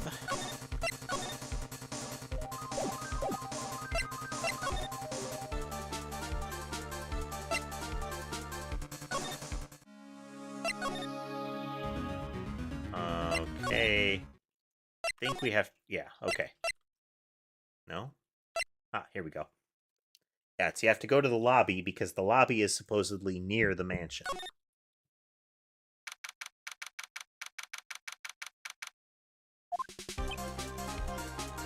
Maya, please answer us. We have this area completely surrounded. There's no way for him to escape. Assuming he's still in the area. I can't believe it. That butler, all this time he was the killer. I mean, seriously. For the folks that haven't seen him before.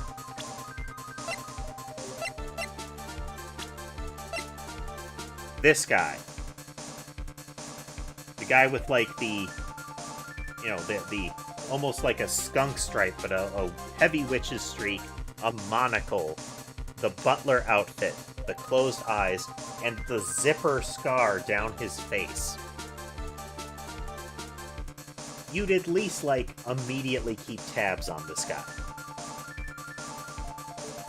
In the world that Phoenix Wright resides in, he probably would have been arrested out of hand. Let alone that he proclaims his name as John Doe. Might as well have called himself, like, Crime McCrimeface or something, you know?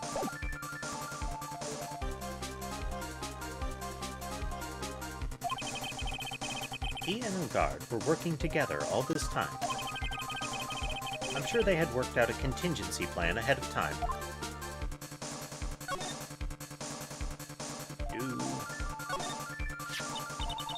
Oh, it's a figurine of a bear. There are a lot of cuts in it for some reason. Covered in many thin cuts. Bear? Isn't that more of a thing for Mr. Kurita? Why would something like this be here? Right, look down. There's a little pet door installed here. Huh, I'm sure that's for Shu. Shu is the cat. Do you think that this came through that little door? I mean, the little thin cuts could be it being slowly mauled by the cat.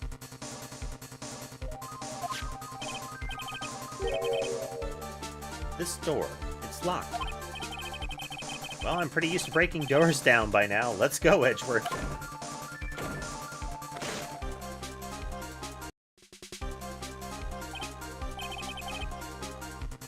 Out of the way, we don't have a warrant.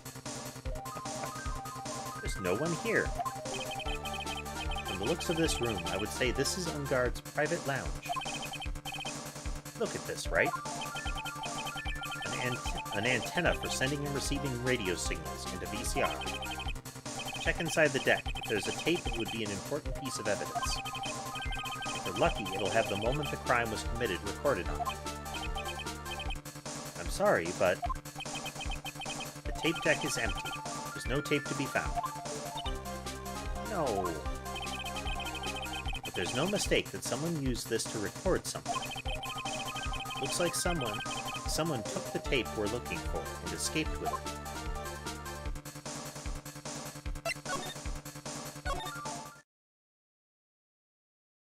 Oh, there's a picture of Celeste on the floor there by the steps. We've searched all over, but it looks like he got away. I'm sorry. It looks like he slipped out of our grasp this time. And now we've lost our only lead. Don't give up yet. That little girl is looking to you to be her pillar. Sad. Yeah, you're right. We're close, I can tell. We've already set up checkpoints along every route leading out of this district. Leave the rest to us. Maya. Click. This looks like a picture of Miss Impax. With love, Celeste. Miss Impax? You mean... Yes, Mr. Krita's former manager. Why would a picture of Miss Impax be here in Mr. Ungard's mansion? And why does it say, with love? This might be a clue. Ah. What's wrong, Pearls? Please let me see that picture frame. Huh? What's so special about the frame? On the back. There's something written on the back of the frame. Maya. It's Mystic Maya. She left us a message. What?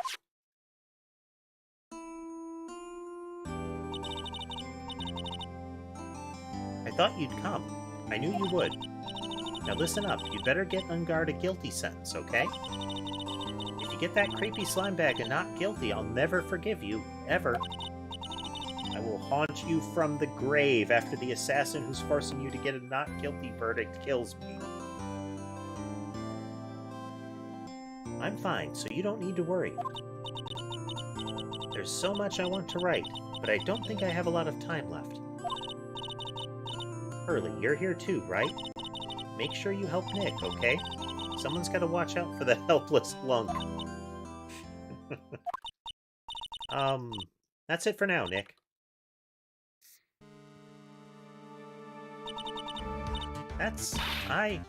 No! My, weep. Right. What's wrong? Why the blank stare? Oh, nothing. We've searched the house, and this is the last room. It looks like he eluded us. Edgeworth. Yes? As far as clues go, I think this is about all I'm going to get. But I'm still short one last thing. And what is that?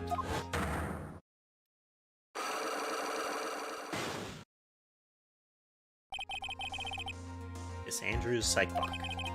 I could just find out what secret she's holding.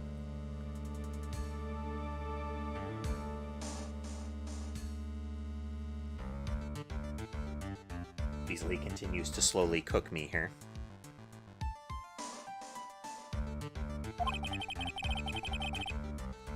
Then I think I stand a chance in court to blow this case wide open and expose the truth. I think I know what you're thinking. I'll contact the detention center. Thanks, Edgeworth. Well, let's go, Pearls. It's time to open that last lock.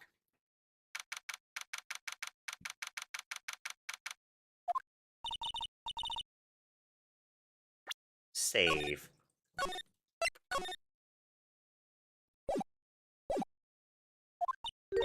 And even if we hadn't got caught up in our last session of this, we definitely wouldn't have finished it in that one day. What's wrong? You look ill. Miss Andrews, I've come to remove your psych lock. My what now?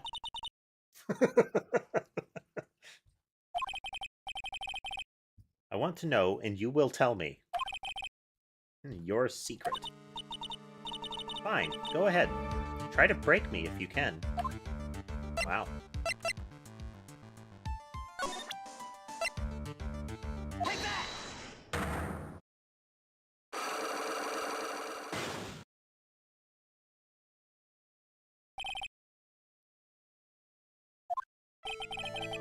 Please tell me why you framed him for murder. I've already told you it was because he's the killer.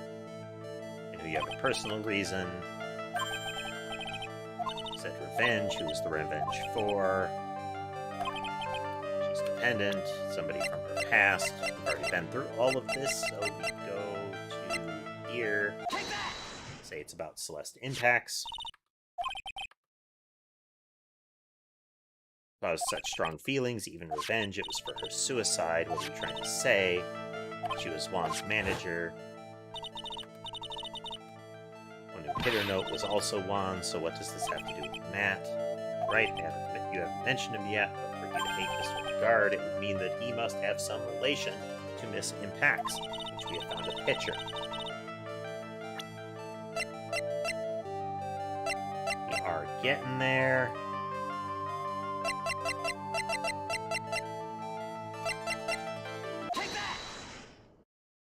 Okay, new stuff. This is a photo of Miss Impacts, correct? She looks younger than when she passed away, though. With love, Celeste. This is Miss Impacts' handwriting, isn't it? Where did you find this? No, that's all right. It was a rhetorical question. Yeah, it is. I found this at Mr. Engard's mansion. And after all this time, my last remaining secret has been revealed.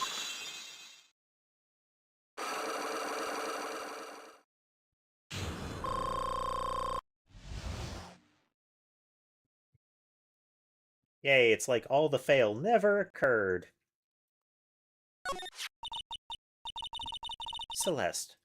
She was supposed to get married to Juan. Yes, but I heard that didn't work out. Because Mr. Kurita didn't want to get married to her anymore, right? Yes. Because of Matt. Because of Mr. Engard? What do you mean? I think I can see where this is going. Oh, we get sad, slow music. Celeste. She was Matt's manager a long time ago. She was the happiest woman in the world at the time.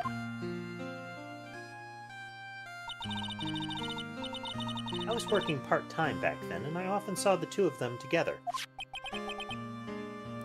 So that's why. With love, Celeste is written on the frame of that picture. They were a couple, weren't they? It wasn't anything as splendid as that. Celeste was being used. Toyed with until she was thrown away. That's so horrible. Matt's entire image is built around how nice and wonderful of a man he is. A scandal would have destroyed that. Which is why Celeste, in her kindness, moved over to Worldwide Studios. And that is where she met Juan.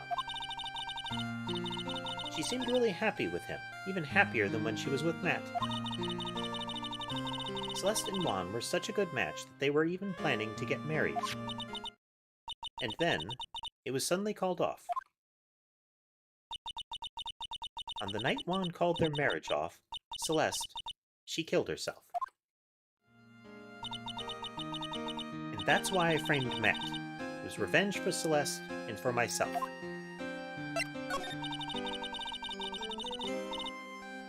I'm sure even you can guess why Juan called the wedding off, right? Matt confessed to Juan and about his relationship with Celeste. I see, so that's what happened. But then why did Mr. Krita have to call off the wedding? I don't understand at all. It was probably because of his worthless male pride. I mean, she's probably spot on. Juan and Matt were always fierce rivals. Matt waited for the wedding announcement and then unleashed the truth on Juan. He was aiming for when it would hurt Juan the most. Poor Miss Impax. That wasn't the end of it. That day, I'm almost certain that Celeste left a suicide note behind. And in that note, she left a detailed account of Matt's various misdeeds, and, so that she would never again be hurt by Matt, she chose to die. Then, when Juan discovered her body, he hid her note. But why would he do that? It's simple. Juan realized that note was a powerful weapon against Matt, and it would be especially damaging to his refreshing as a spring breeze image. In any case, with his pride hurt, Juan sought revenge. Revenge, there's that word again. Juan wanted to publicly disclose the content of that suicide note. At a time that would cause Matt the most damage, of course.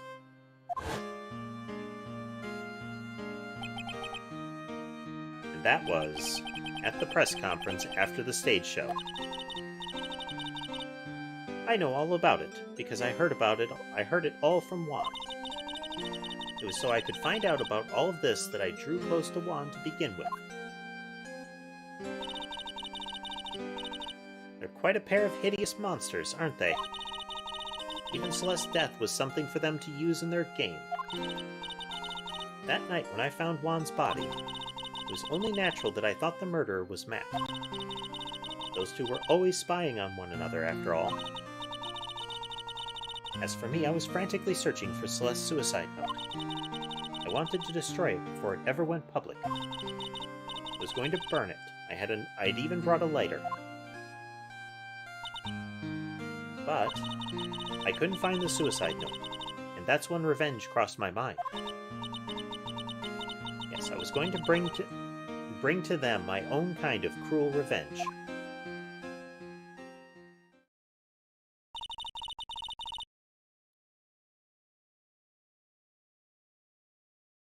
Celeste was killed by those two monsters. So when I stabbed Juan's body with that knife, I didn't feel a single shred of guilt. And that's all I have to say. Well, Mr. Wright, even knowing all this, are you still going to help that man? I'm a lawyer. I see. What a foul profession. Thank you very much for your time and for talking with me. It was no big deal. I couldn't sleep anyway. I can't sleep either, not with Maya's situation, or with what I know now.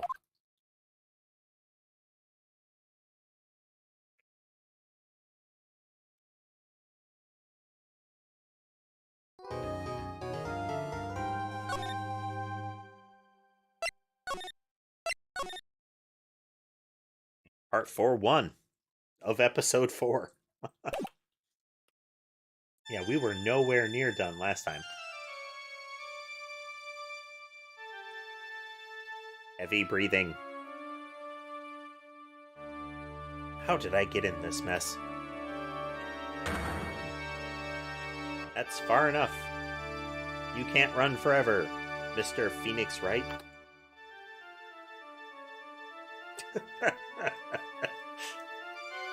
What have I done wrong? I cannot allow you to go on like this. But I'm just a simple defense attorney. Silence! You are no longer worthy of your title. Squish! I mean, that's the most epic that judge has ever looked. I've had this dream before, as if this day was written into my destiny. Today I'll stand in court as a lawyer to prove a killer innocent.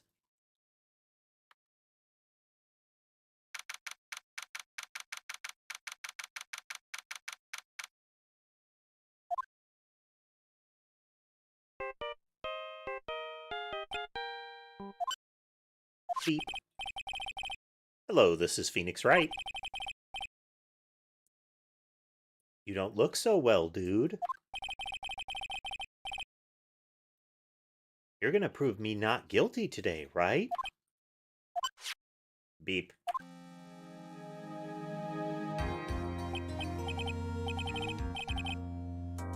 I have to wonder how much product he has in his hair to be able to slick it back like that on demand.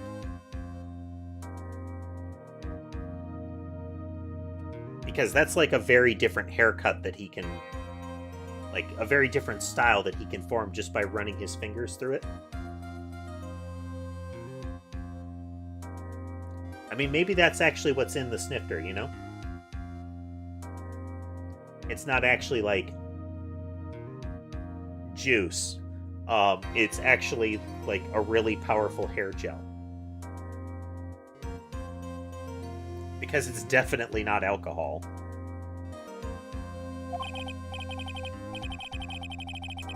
Remember, it's not just me. It's your precious friend's life riding on today's verdict, too. Grr. Now listen up. You better get on guard a guilty sentence, okay?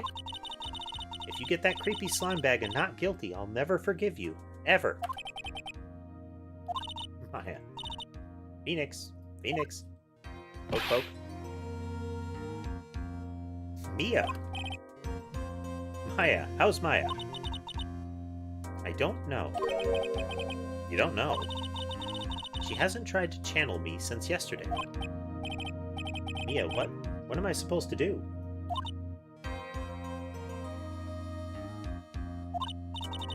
Well, like I said, for a lawyer, the worst times are when you have to force your biggest smiles. But you can't give up. There's still some hope left. Stop it, please. There's nothing left. Not here, not anywhere.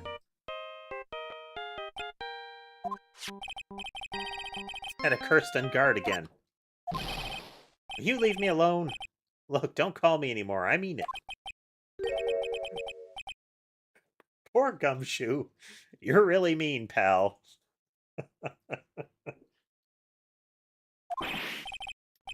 Gumshoe. I'm really, really sorry. Where are you?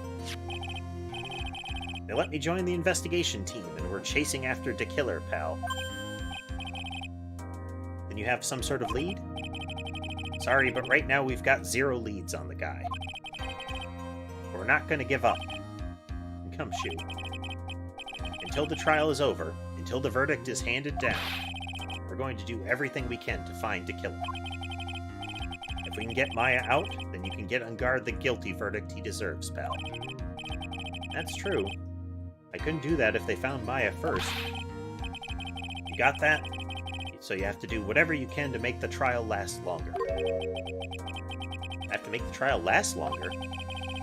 If you go at Mr. Edgeworth with everything you've got, then you two can draw it out. Oh, now I get it. I believe in you, pal. You and Mr. Edgeworth can do it.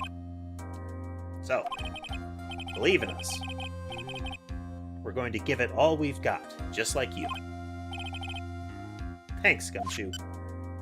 Beep. Hey, Phoenix. You understand now, don't you? You have something money will never be able to buy. Friendship. I don't know. The person you're possessing, Pearls, made it very clear that we don't have a lot of that. It's the strongest weapon in the world, and you have it in abundance. Yeah. Looks like we're coming to the end. have to make the trial last as long as I can. Gumshoe will be...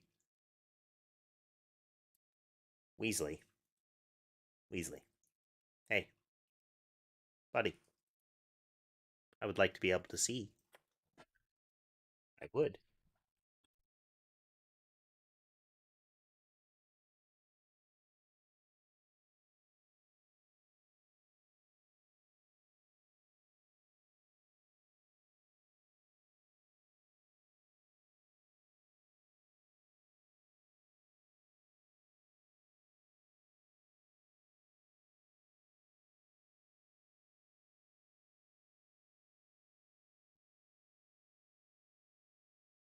He must be distracted with cat scratches.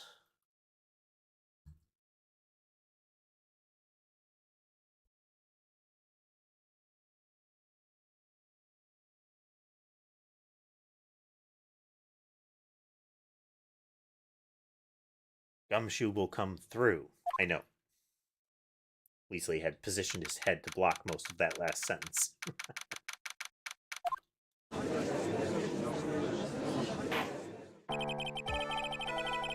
Court is now in session for the trial of Matt Ungard. The defense is ready, Your Honor. The prosecution has been ready for a while, Your Honor. Not like that slacker over there in the blue suit. Now, as I recall, we concluded yesterday's session with a big mystery on our hands. The mystery being exactly what exactly was Miss Adrian Andrews' role in this murder. That is to say, is she really connected to this crime at all? Mr. Edgeworth, if you could please inform the court of today's proceedings.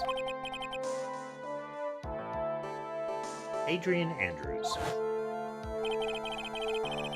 She forged evidence that threw suspicion onto Mr. Ungard, and then proceeded to escape the crime scene by wearing a nickel samurai costume. The guilt of these actions are those from which she cannot escape. Then you're saying that she is guilty after all? I'm not finished, Your Honor. Miss Andrews has nothing to do with committing the actual murder. I would like to direct the court's attention to this card. What is that? It looks like a shell. This is the calling card of a certain assassin. Assassin, you say? Yes. Juan Corrido was killed by a professional assassin.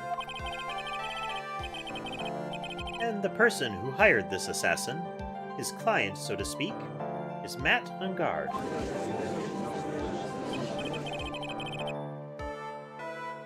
What a surprising turn of events. He's easily shocked. I would think it's become commonplace by now, Your Honor. Again, Edgeworth gets it.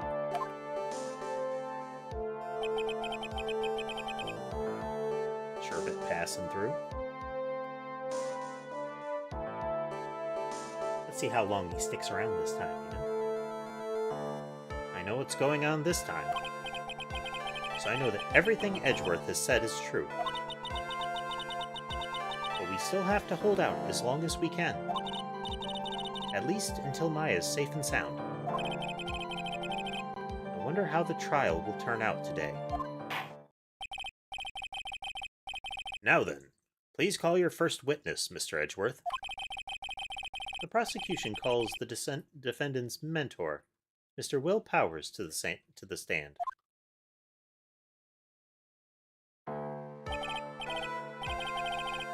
Now then, witness, your name and occupation, please.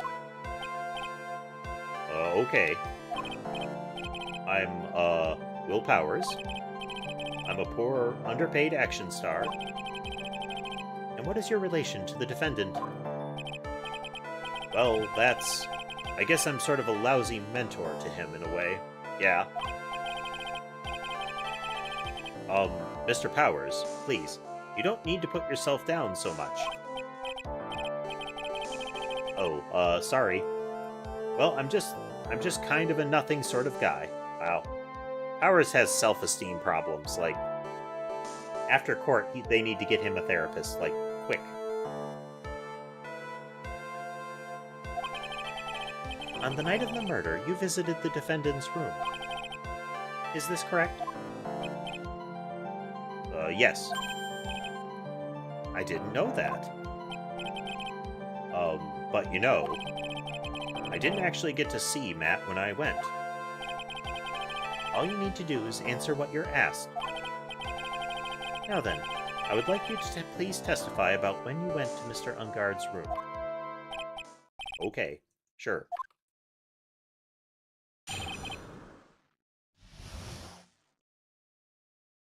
He looks downright fierce when he's not, like, squirming for under whatever questioning he's being put to. After the awards ceremony, I went by myself to Matt's room. Matt was standing there in front of his room, still in his nickel samurai costume.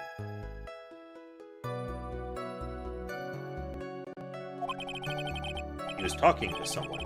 At first, I thought it was a bellboy. I watched the two of them for a while, but then I gave up and went back. I had guests with me that night, and I couldn't make them wait for me.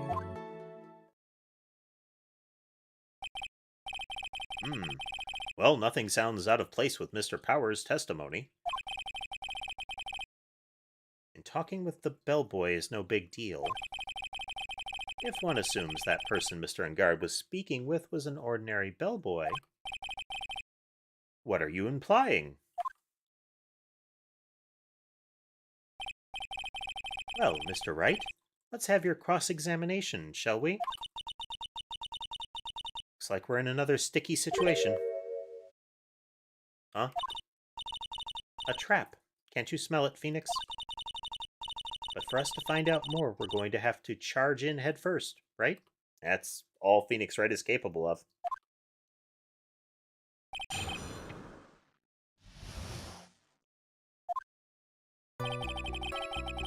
Award ceremony, he went up to the room. Question. The defendant's room? Why did you go there? Well, I'm his mentor. Like a big brother, sort of. And I wanted to say congrats. Pause. What's wrong? Why did you stop? Mr. Wright? What is it? You're going to try to trick me into a corner, aren't you? Huh? I know I'm just a poor underpaid action star, but I'm not the killer. No one said you were, Mr. Powers. No, please, don't trick me. Every time you do your lawyer thing, the witness suddenly turns into the bad guy. So he's been watching our trials.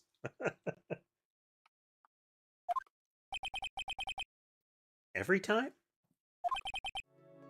Witness. I will personally talk to the defense at a later time.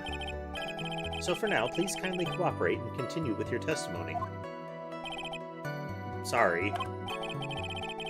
So you went to the defendant's room, and then? Hey, wait a minute. When and how did I suddenly turn into the bad guy here? Matt was standing there in front of his room, still in his nickel samurai costume. Are you sure that was Matt Ungard? Yeah, I'm sure. He wasn't wearing the nickel samurai mask then. If that's the case, then he really can't be mistaken. And what was the defendant doing standing in front of his room? Talking with somebody, thought it was the bellboy. At first? What do you mean by that?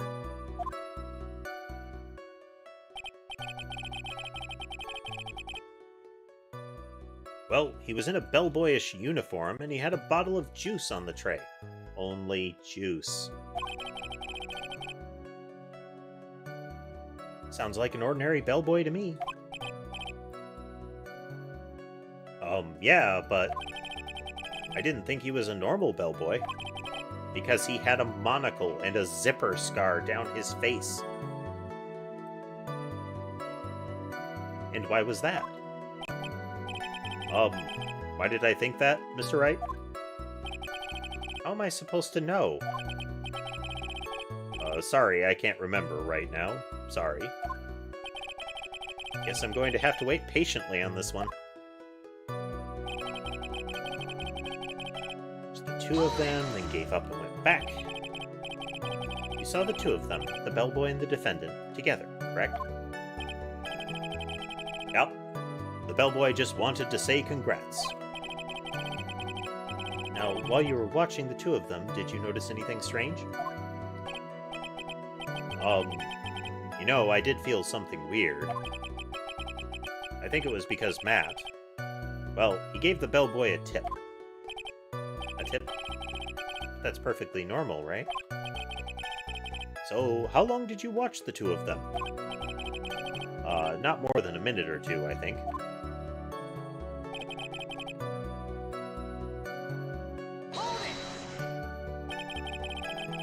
So, who are these guests you're talking about? You guys, of course. You and Maya and Little Pearl. I thought it would be really rude since I invited you guys, if I disappeared on you. So I went back to my seat pretty soon after seeing Matt in the hallway. This is like squeezing water from a stone. It's probably pointless to press further. Do you remember this incident? Did Mr. Powers leave his seat that night? I don't remember that happening at all. I was making such a racket in her hyper state. I ended up focusing on her. I see. In any case, from his story, he probably wasn't gone very long.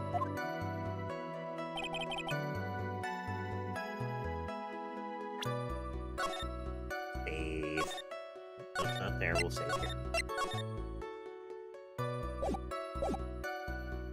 Let's look at our record here.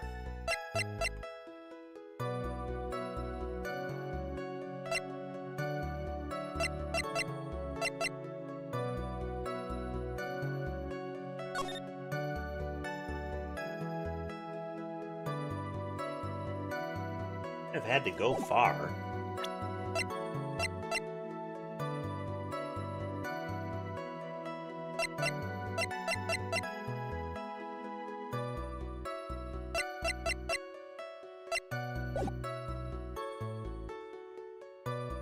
Find myself to Matt's room.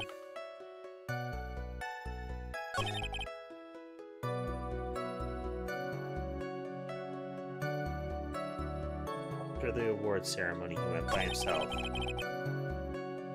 Matt was still standing there in costume, talking with the bellboy. Watched the two of them for a while, then gave up and went back.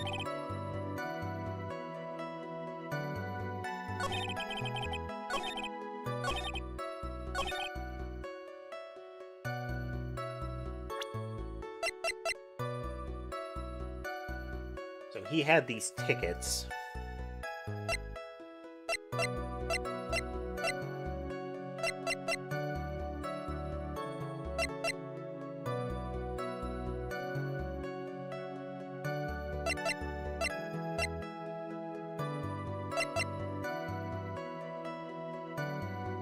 It wasn't very long after the event.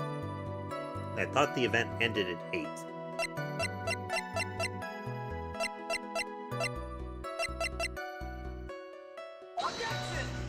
Nope.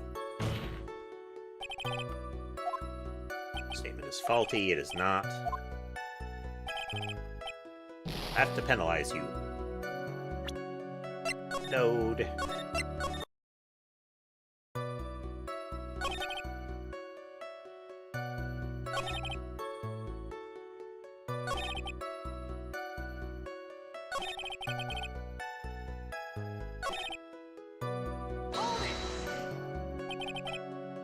Two of them. Let's see. Congrats. Because he gave him a tip. How long did you watch them? Not very long at all. Okay, he had plenty of time.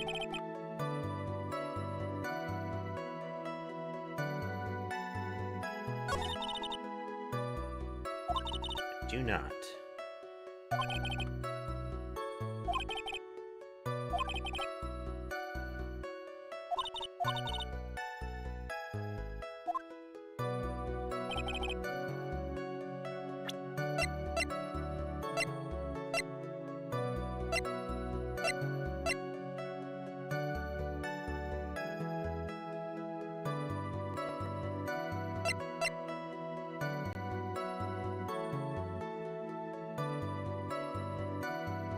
Oh.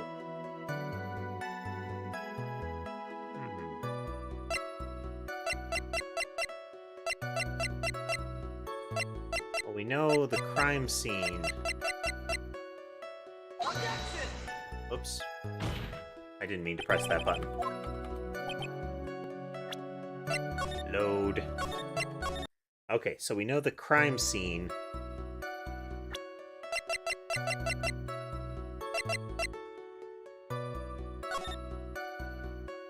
So the bottle and the glass that in his memory, so we don't have a clear marker of it, that's where they came from.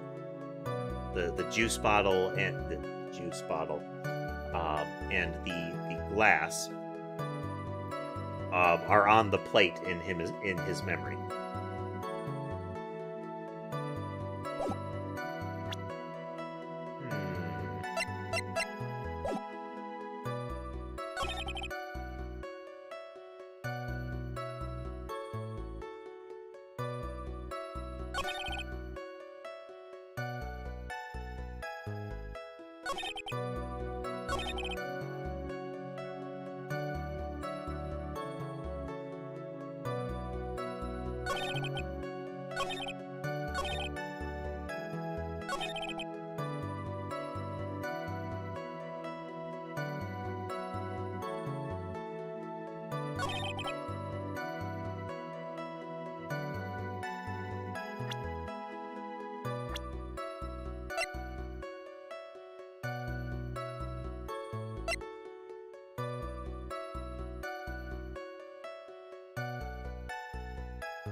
Or if I can say, was this the guy? Nope.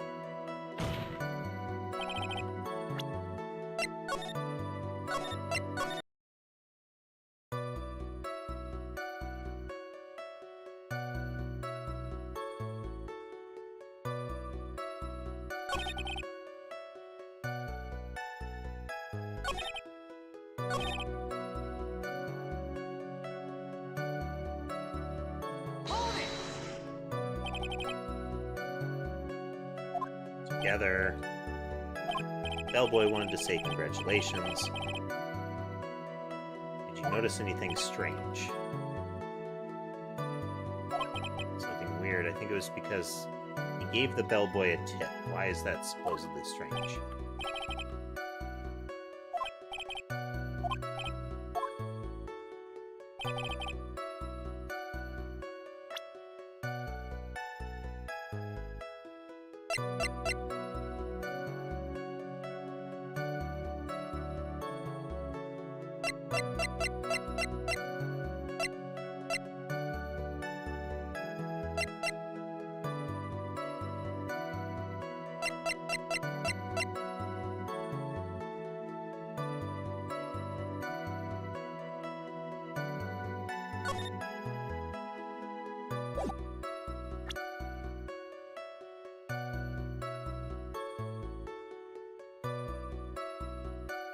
He's supposed to be taking a nap during this time as well.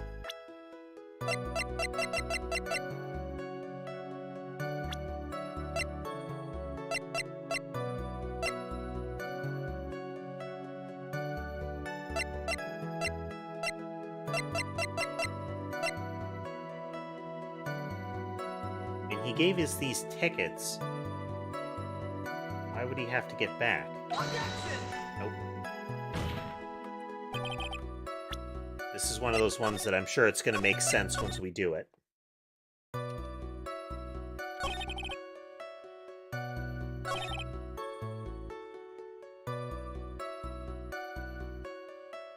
So that he's waiting. What that could constitute is that he got back, and that's when we talked to him. So this was before we met with him.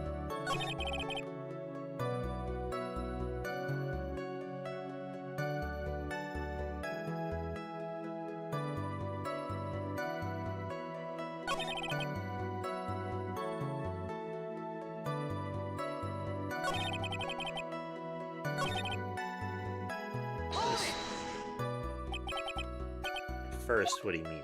Didn't think he was a normal bellboy. Why is that? Why did I think that? Only a few minutes ago you stated,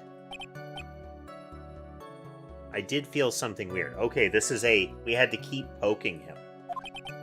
I think it's because Matt, well, he gave the bellboy a tip. Could it be that you felt something strange about the tip-giving incident itself? Ah, yeah, that's it. You really know your job. Mr. Edgeworth. Yes, Your Honor. This bellboy, he wasn't an ordinary one, was he? Perhaps we should let the witness tell us. Very well. Mr. Powers, please amend your testimony. You mean about the bellboy, right? Matt gave the bellboy a tip. So he gave the bellboy a tip. What's so strange about that? Well, you see, Matt's not a poor penny pincher like me. I was trying to figure out how much it was because the tip really shocked me. How much was it? But that's when something even more surprising happened. The bellboy was putting the tip he got in his pocket, and that's when I got my first good look at the guy's face. I was really shocked. I'm afraid I don't follow at all. It sounds like Mr. Powers was surprised twice by this event. Wonder which of these shocking moments I should ask about. Start with the tip. The defendant is a huge star. He can afford to give generous tips, wouldn't you agree? Sure. But giving him that much was maybe a little too much, I think. A little too much? Would you please clarify for the court? About how much would you say the defendant gave the bellboy? Honestly, I don't know. I can't even begin to guess. And why is that? Because he gave the bellboy a really, really fat roll of cash. A roll of cash? How Powers is like cringing on the stand there. Ah, well, how interesting. That certainly was a very generous tip, wasn't it? A very fat roll of cash. That can hardly be called a tip, Your Honor. The judge is beginning to look awfully suspicious of us.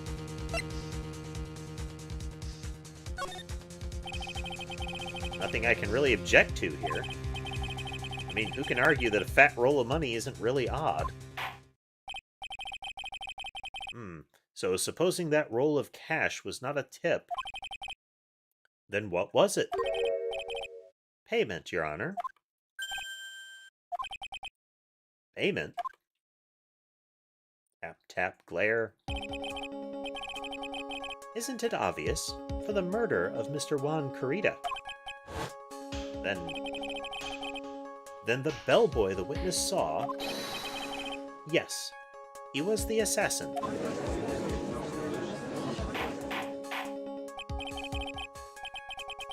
Hold your horses now. Mr. Edgeworth, you don't have any proof of this, do you? Have I ever been unprepared to support my claims, Your Honor? I have here the card Shelley the Killer left at the scene of the crime. Shelley the Killer? He is the person the police's special investigations team has been chasing for ages. I'm certain the person the witness saw was this very assassin, Shelley the Killer. Really? What's wrong, Mr. Powers? No, nothing.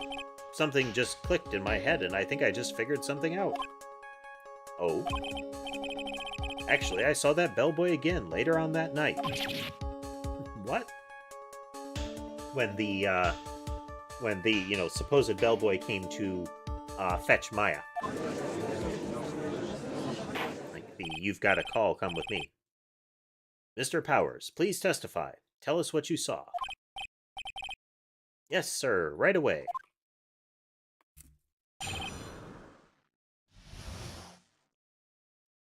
The second time. This time, I was in that hallway because I had to go to the bathroom. And that's when that bellboy I saw earlier came out of the room. Of course, when I say room, I mean Juan Carita's room. Now that I think about it, that bellboy did seem kind of out of place. Yeah, so he had to be the assassin. I'm sure of it. I mean... Thank you very much. That is all we need for now. Huh? But I'm not done. There's still more. Let us first establish that the bellboy was truly Mr. De Killer. Then we shall see. So the bellboy came out of the victim's room. And if that bellboy really was the assassin, then I think the answer is fairly obvious. That would be correct, Your Honor. Well, Mr. Wright, I believe it's your turn to entertain and make us laugh. Harsh. Probably accurate, but harsh. Let's see, kitty cat, kitty cat. Be on the tree? Yeah, we still got Sky up in the tree. This is no laughing matter.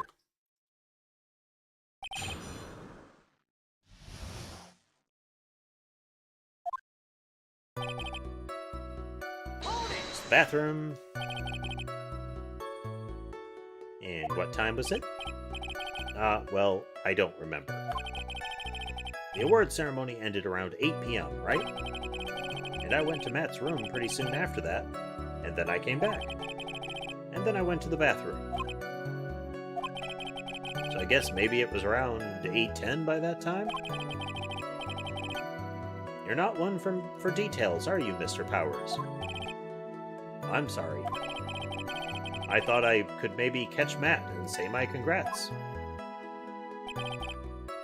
That bellboy came out of the room. Are you sure it was the same bellboy? Yeah. And how could you tell? All the bellboys wear the same uniform, after all. But you see, well, he had those stitches in his face. Ugh. So I'm sure it's the same guy that was talking with Matt.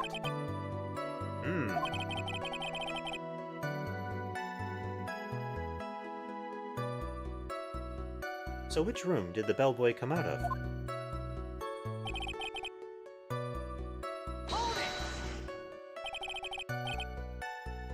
The victim's room, huh? Yeah, the one with all the pretty flowers and teddy bears. It was Ron's room, all right. Words cannot describe how screwed I am. Let's continue with the testimony, shall we?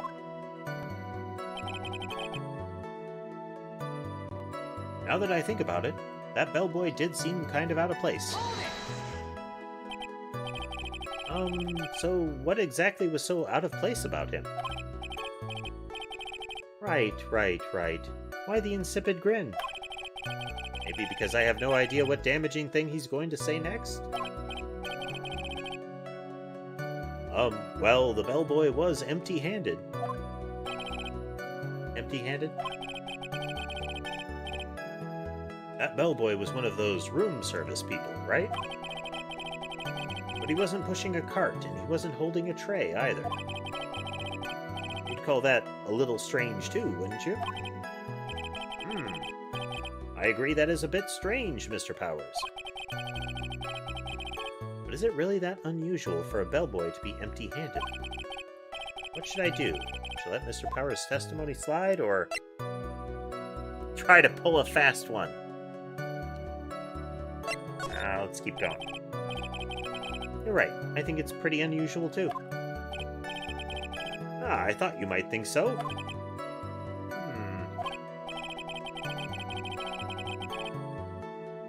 There's no need to say anything when the defense gives up without a fight. Let's move on. Anyway, Mr. Powers, you thought the bellboy was suspicious, correct? Yeah. Question.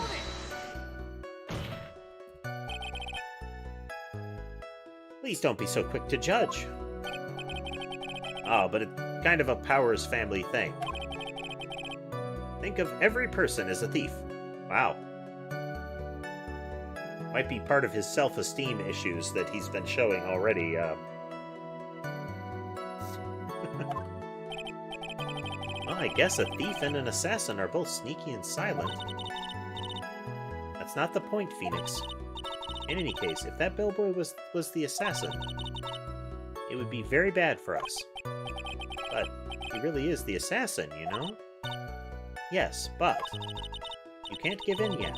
If you want to prolong this trial for as long as possible, you're going to have to pull some cheap tricks on this one. Well,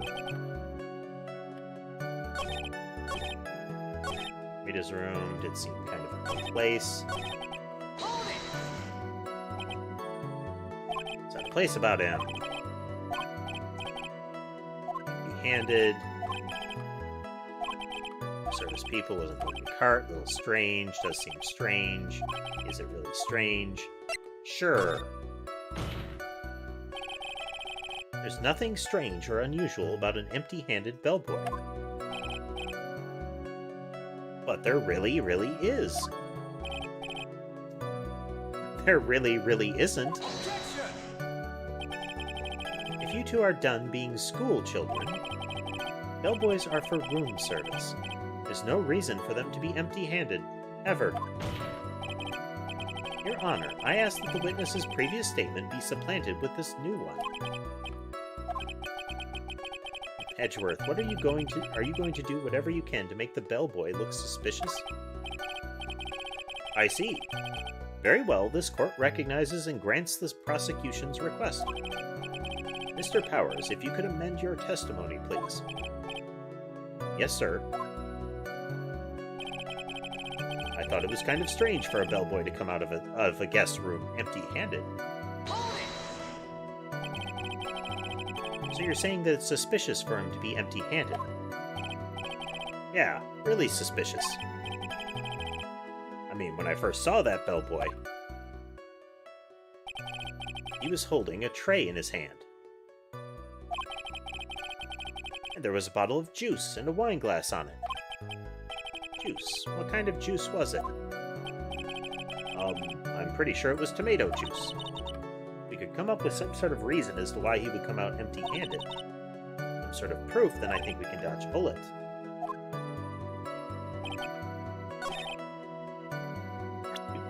Save. We should be able to show the crime scene photo.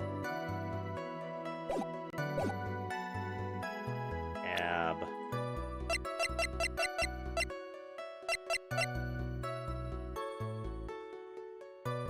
Because we have the tray with the tomato juice with the glass.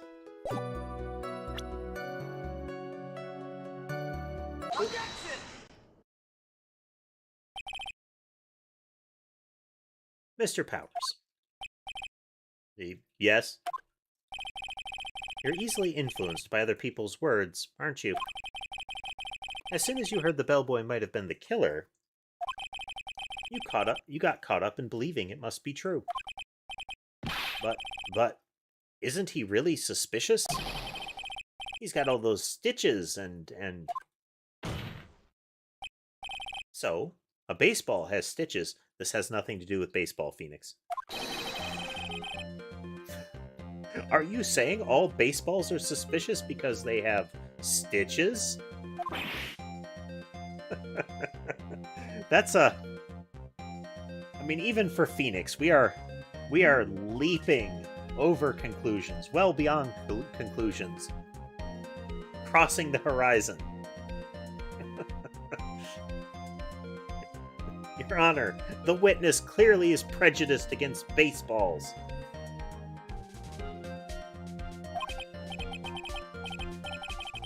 Well, there's also, I mean, what about him being empty-handed?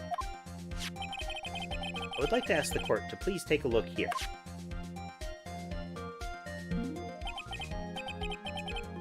This is the crime scene.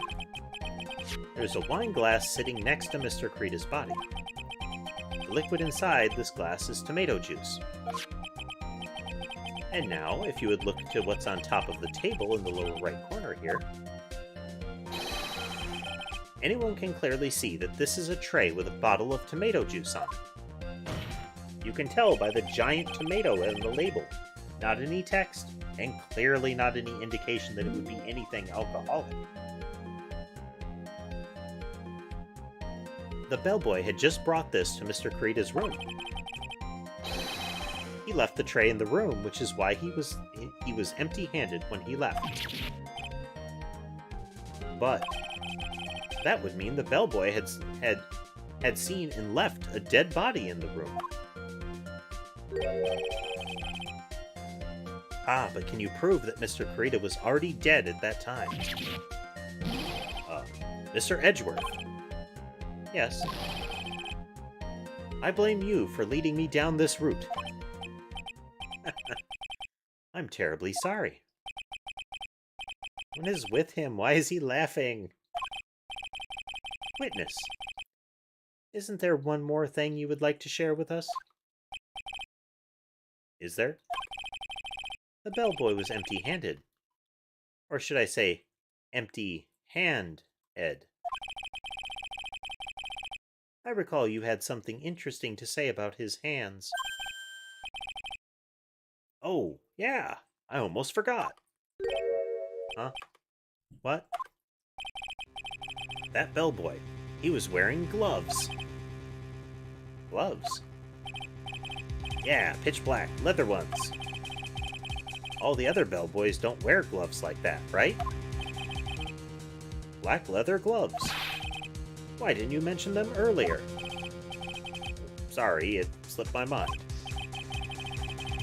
Boy, does this make the bellboy look really suspicious. Alright, gotta focus. Can't get lax here. Save.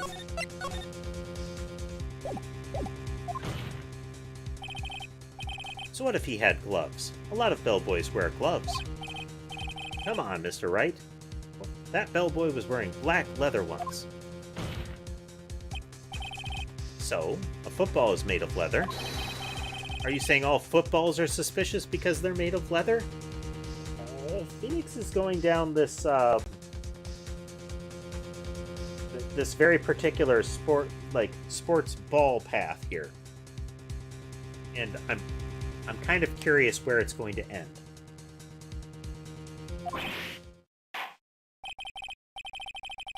But that man, he received a large roll of cash from the defendant. And then he was seen leaving the crime scene wearing black leather gloves. I don't think that even someone like myself can believe he was just another bellboy. It seems that we have finally come to an understanding. Now then, witness, please continue with the rest of your testimony. The rest? Oh yes, please tell us more. It's like a story. Sometimes it seems like the judge is just here to be entertained.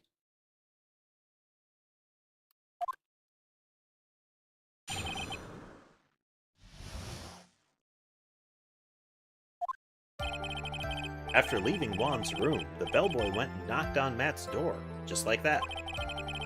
He gave something to the person inside the room. Then the old guy just left, without even going into the room. After that, I went to the bathroom, and then back to my seat.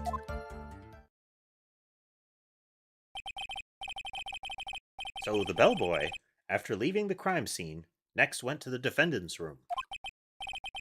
Yeah, I kind of saw all that by accident. Some accident? I'd say you saw too much. And all of it was suspicious to high heaven.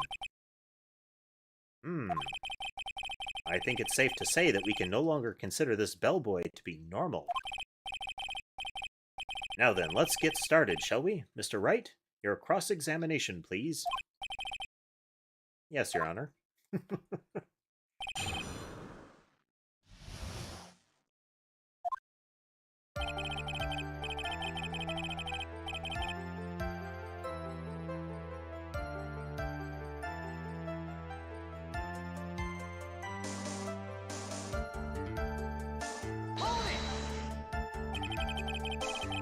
Is that what you saw while you were busy spying?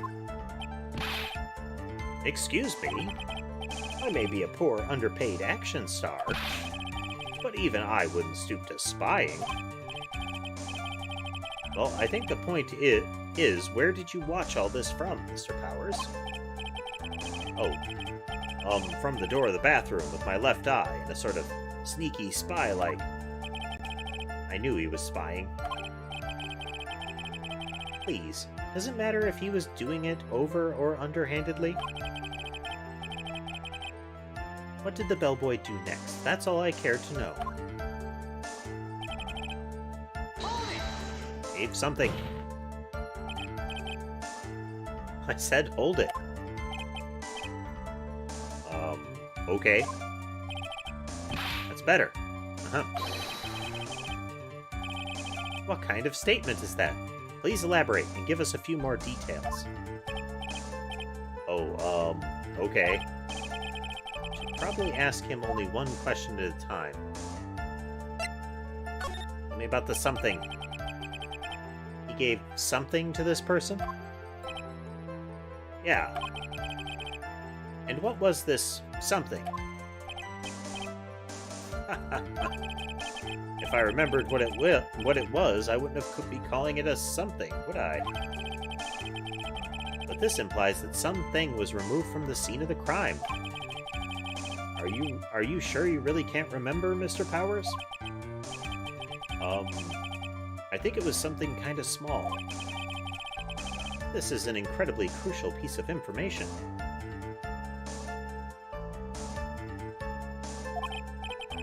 Please, try to remember what it was. I'll try. In the meantime, let's talk about another point, namely what the bellboy did next.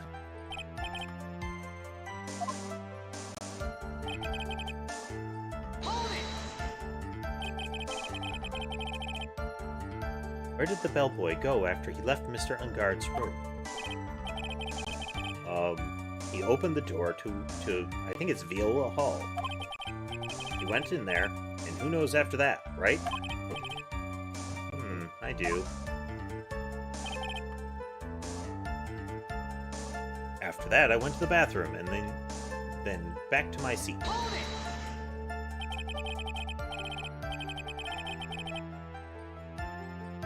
Did you see anything strange, suspicious, or just out of the ordinary at that time? Oh yeah, I saw that one thing. What? You saw something else? There was this jittery alien with a ray gun. It was watching Juan's door like some sort of stalker.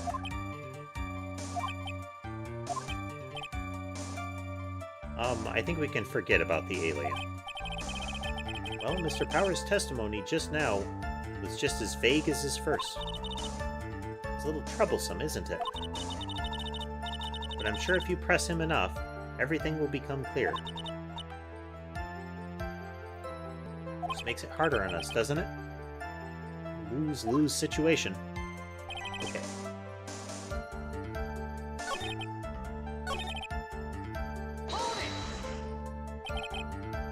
Spying.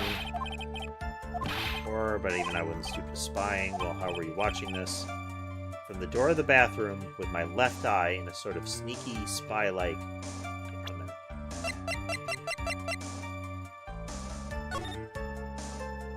Nope.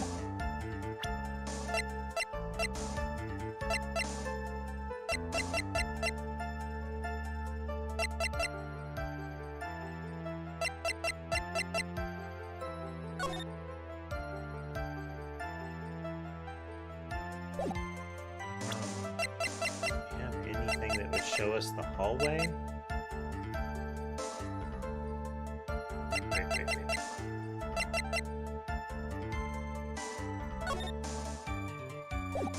That one is the Lotta's photo.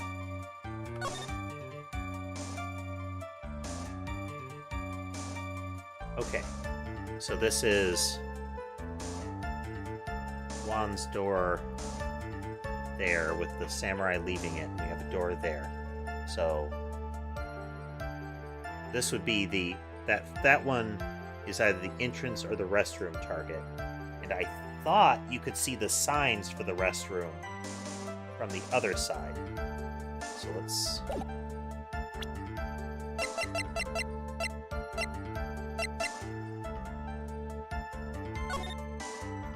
okay. So I think he could see it from there, right?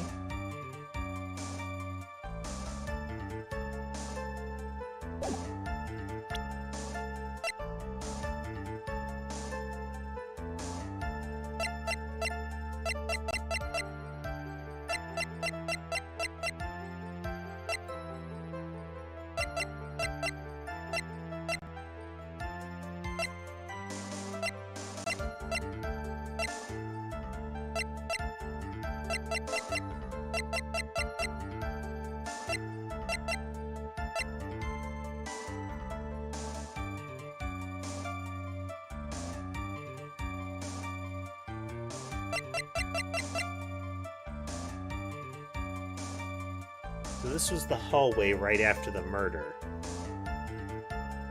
which would have been Andrews dressed as the nickel samurai leaving the room, spying.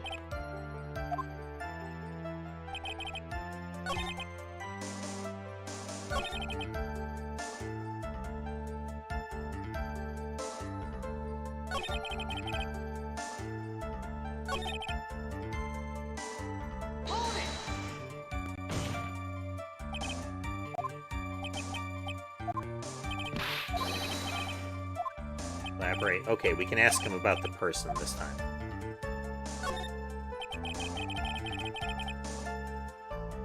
So who was this something who took this something the bellboy handed off? Actually, I don't know. What do you mean? I'm sorry, but I only saw the person's arm. Only an arm? Then you're saying you didn't see the person's face? Yeah. I would like to summarize the testimony up to this point, if you don't mind. When the bellboy left the crime scene, he immediately went to the defendant's room. There, he handed a small item of some sort to the person inside. As for the person who received the item, all you could see was the person's arm. Yes, it was just like that. Mr. Edgeworth, is all this really that important? Of course, Your Honor. I think this is of the utmost importance. This is when whatever was removed from the crime scene was handed over to the client.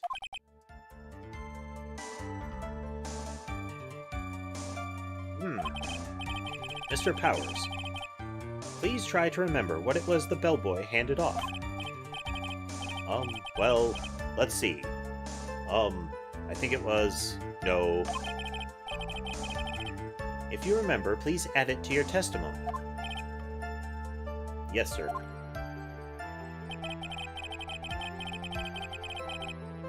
Ah, okay. If I saw it again, I could say for sure, but I think it was a wooden statue.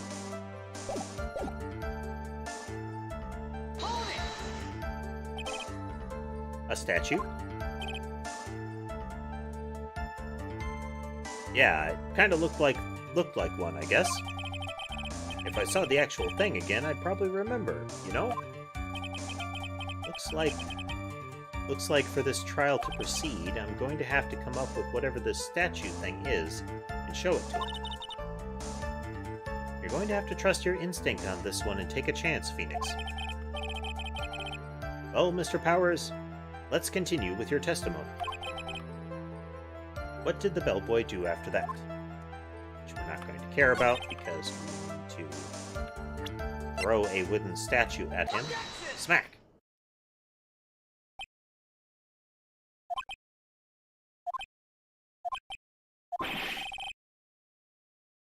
What was the point of that pregnant pause?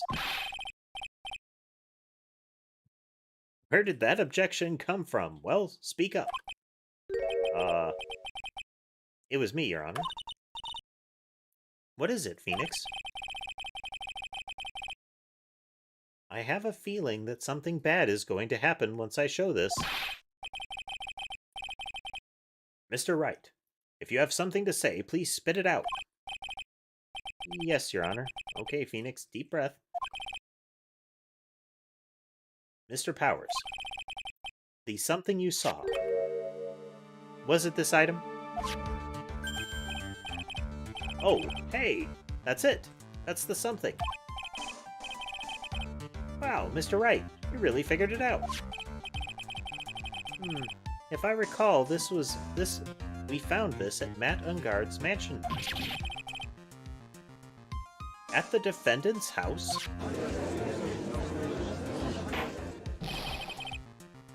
What does this mean? It's simple, Your Honor. Shelley the Killer assassinated Juan Carita in his room. And then he stole this wooden bear from the scene of the crime. Then the bear being found at Mr. Ungard's mansion would mean... It goes without saying, Your Honor. Mr. Matt Ungard is the killer's client.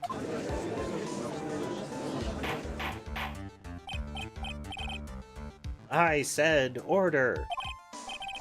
Mr. Wright, this is a most unfortunate turn of events for you. Yeah. Sorry, Mia. No, it's alright. Your judgment was sound. Actually, I figured the bear would come up. If not now, then it would have later on.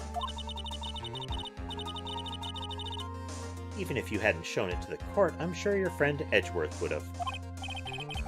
I almost forgot that he knew about it too.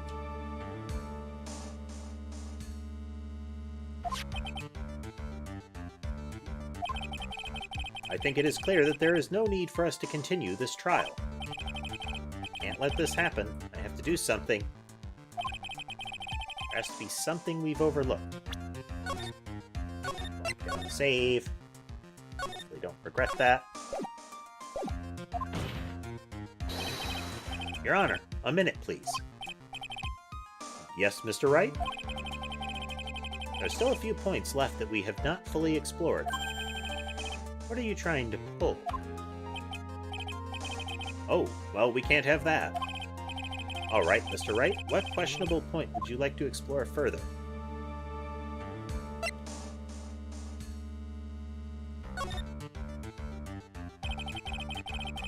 Person who received the bear. There is one thing in Mr. Powers' testimony that was very unclear, and that is the identity of the person who received the bear. He gave something to the person inside the room. I'm sorry, I only saw the person's arm. As long as we don't know who it was that took the bear, we can't be sure of... Ah! Huh? Huh? What? Eh? What is it, Mr. Powers? If you're going to scream like that, then at least give us a good reason why. Oh, yeah, sorry. Actually, so I remembered. I remembered who took the bear. What? Huh? I mean, I only saw his arm. But the arm was the Nickel Samurai's arm, I swear. You've got to be kidding. Are you sure of that, Mr. Powers? Yeah, I'm sure it was the Nickel Samurai. Gavel, gavel, gavel.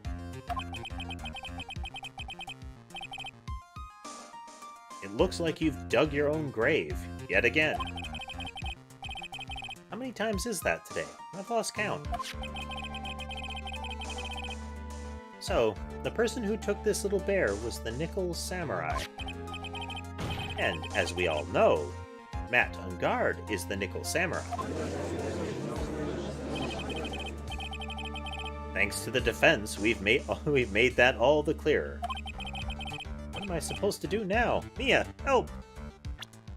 I mean, we know that somebody else has masqueraded as the Nickel Samurai during this trial, so we should be able to roll out of that pretty well. You don't have time to act lost. You've got to find another angle to attack this from. Hurry! Now, I will bring this cross-examination to Your Honor. Again, Mr. Wright. We've already removed any and all questionable areas of this testimony. It's about time you were removed from this court, Mr. Wright. I have to find something. Even one more little point will do.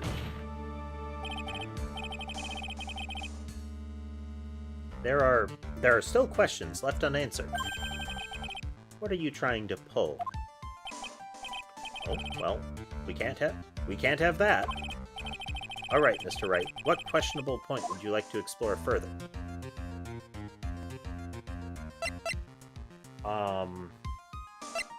I mean, this is all about Power's testimony. The bear itself.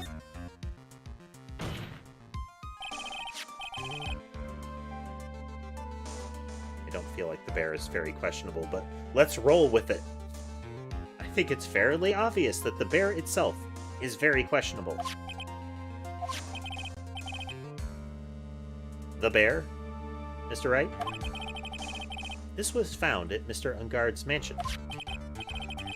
However, Mr. Ungard was arrested at the hotel that night. Oh, okay. Apparently it is a questionable bear. Which means that since the murder occurred, he has not had a chance to go home. Oh. I think Your Honor has already figured out what I'm trying to say. It is not possible that it was Mr. Ungard who took this bear to his mansion.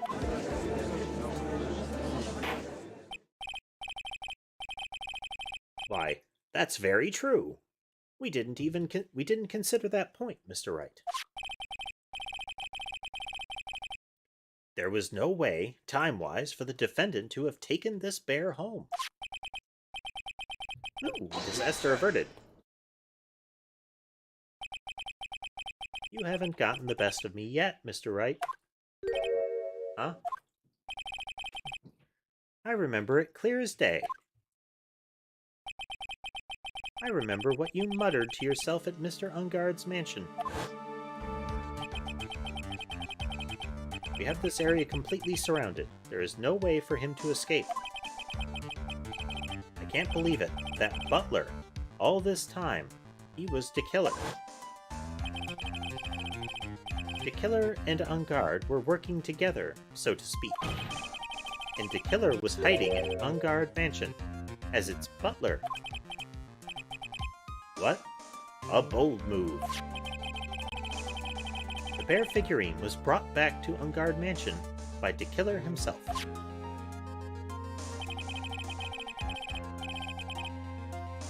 When it looked like he was about to be arrested, Ungard had him do so. I assume because it would have been bad had the police found it during their investigation.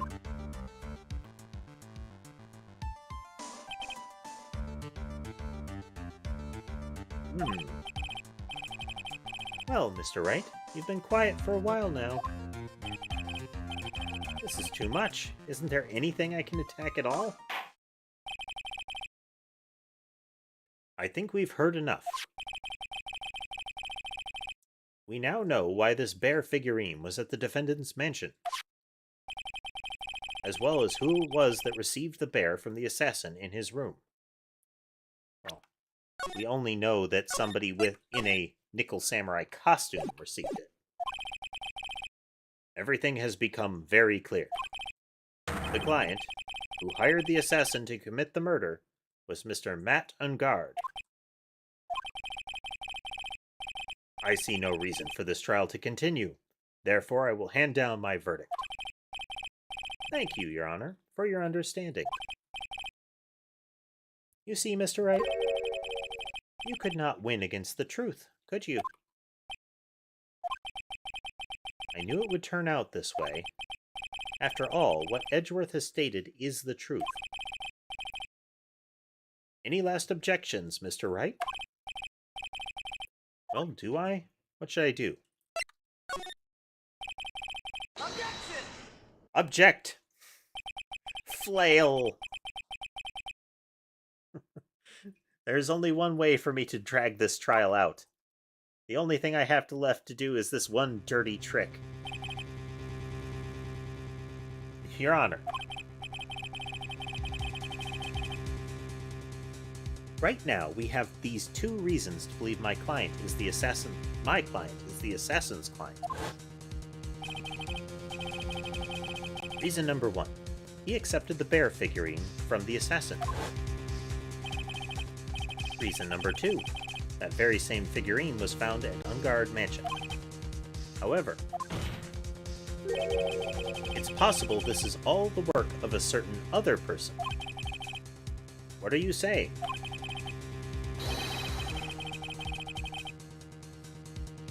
What I'm saying is, it's possible a different person is the killer's real client.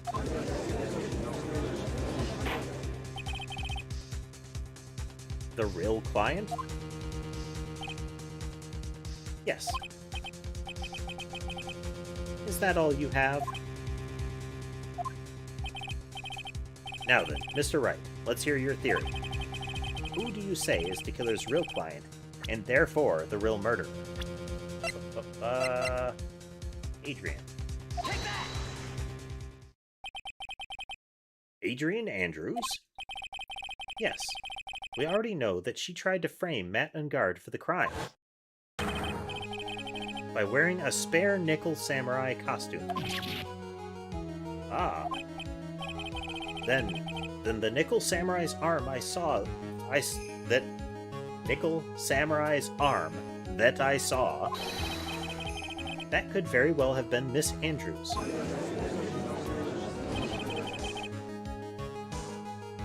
But what about Mr. Ungard? If you would please recall yesterday's testimony, the defendant was taking a nap during the break period. That's right. Then, finding this figure at Mr. Ungard's mansion, it was a well-laid trap set by Miss Andrews.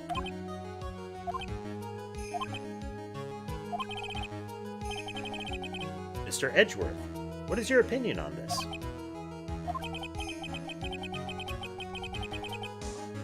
I can't even begin to count the flaws in the defense's logic. Besides which, there is no evidence to support it. However, I can't fully discount its possibility either.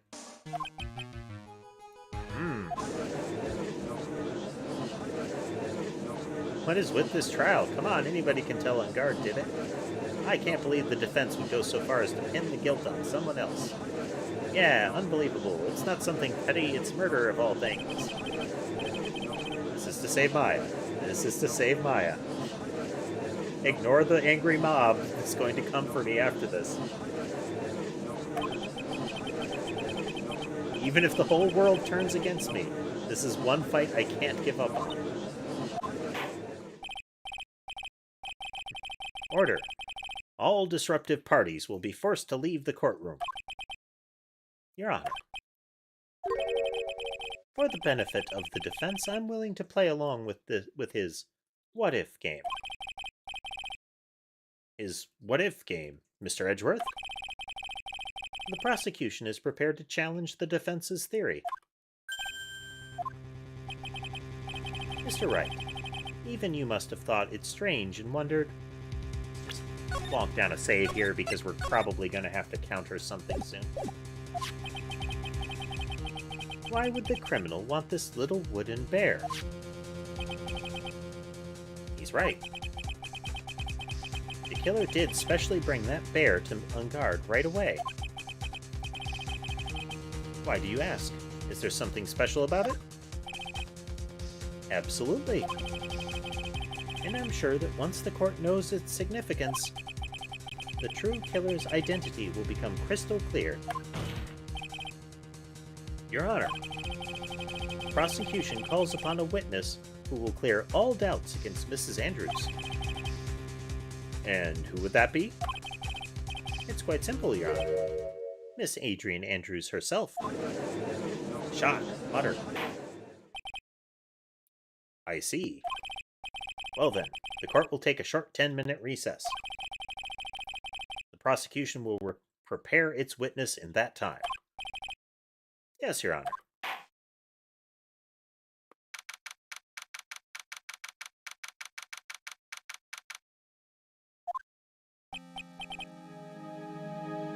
Maniacal laughter. Oh, I know. I knew it was a good idea to hold her hostage. Don't you agree, Mr. Lawyer? But I never thought in your desperation you'd try to pin the guilt onto Adrian. I swear this demon will pay. Mr. Nick? Pearls? Where's Mia? I don't know. A really strong power suddenly called her away. A really strong power. Oh, Mr. Nick, your phone is... It's from Gumshoe.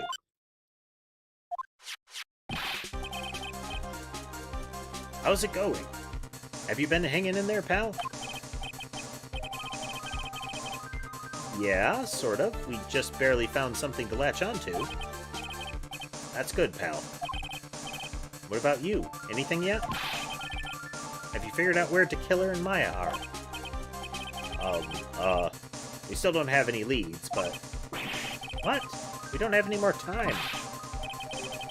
If we just had one, even a single clue would be really helpful. I was only able to come this far because I kept thinking to myself, I've got to keep the trial going until Maya's been rescued. But have I just run out of luck this time? Is all our hope for naught? A tent. Huh? A tent? I could see a circus tent. Mia. It looks like Maya was unconscious until just a few minutes ago. As soon as she woke up, she called for me. So it was Maya that called you away. She's locked in a dusty little room right now. But I could see a circus tent outside the window about 300 feet away. Gumshoe, is there a circus in town right now? There's only one, pal. The very big circus from the last trial. Maya is somewhere within a 300-foot radius of the main tent. What? Okay, hold on a sec, pal. Hey, draw a circle on that map. About a 300-foot radius from the main tent. Hurry. And I could see a mailbox under the window, just outside. Gumshoe, there's also a mailbox. Okay, what else? What else, Mia?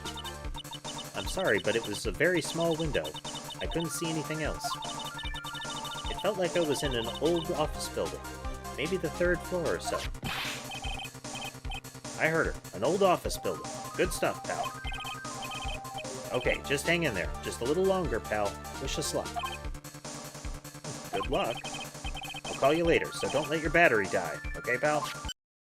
Beep. Mia, Maya's not hurt, right?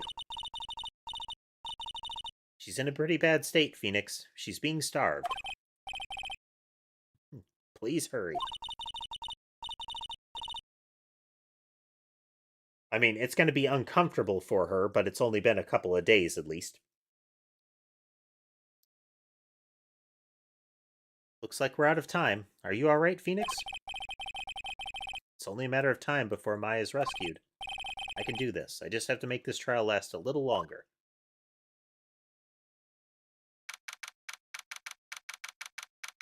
Meanwhile... I was hoping we were getting a save point, but we're going to save right here.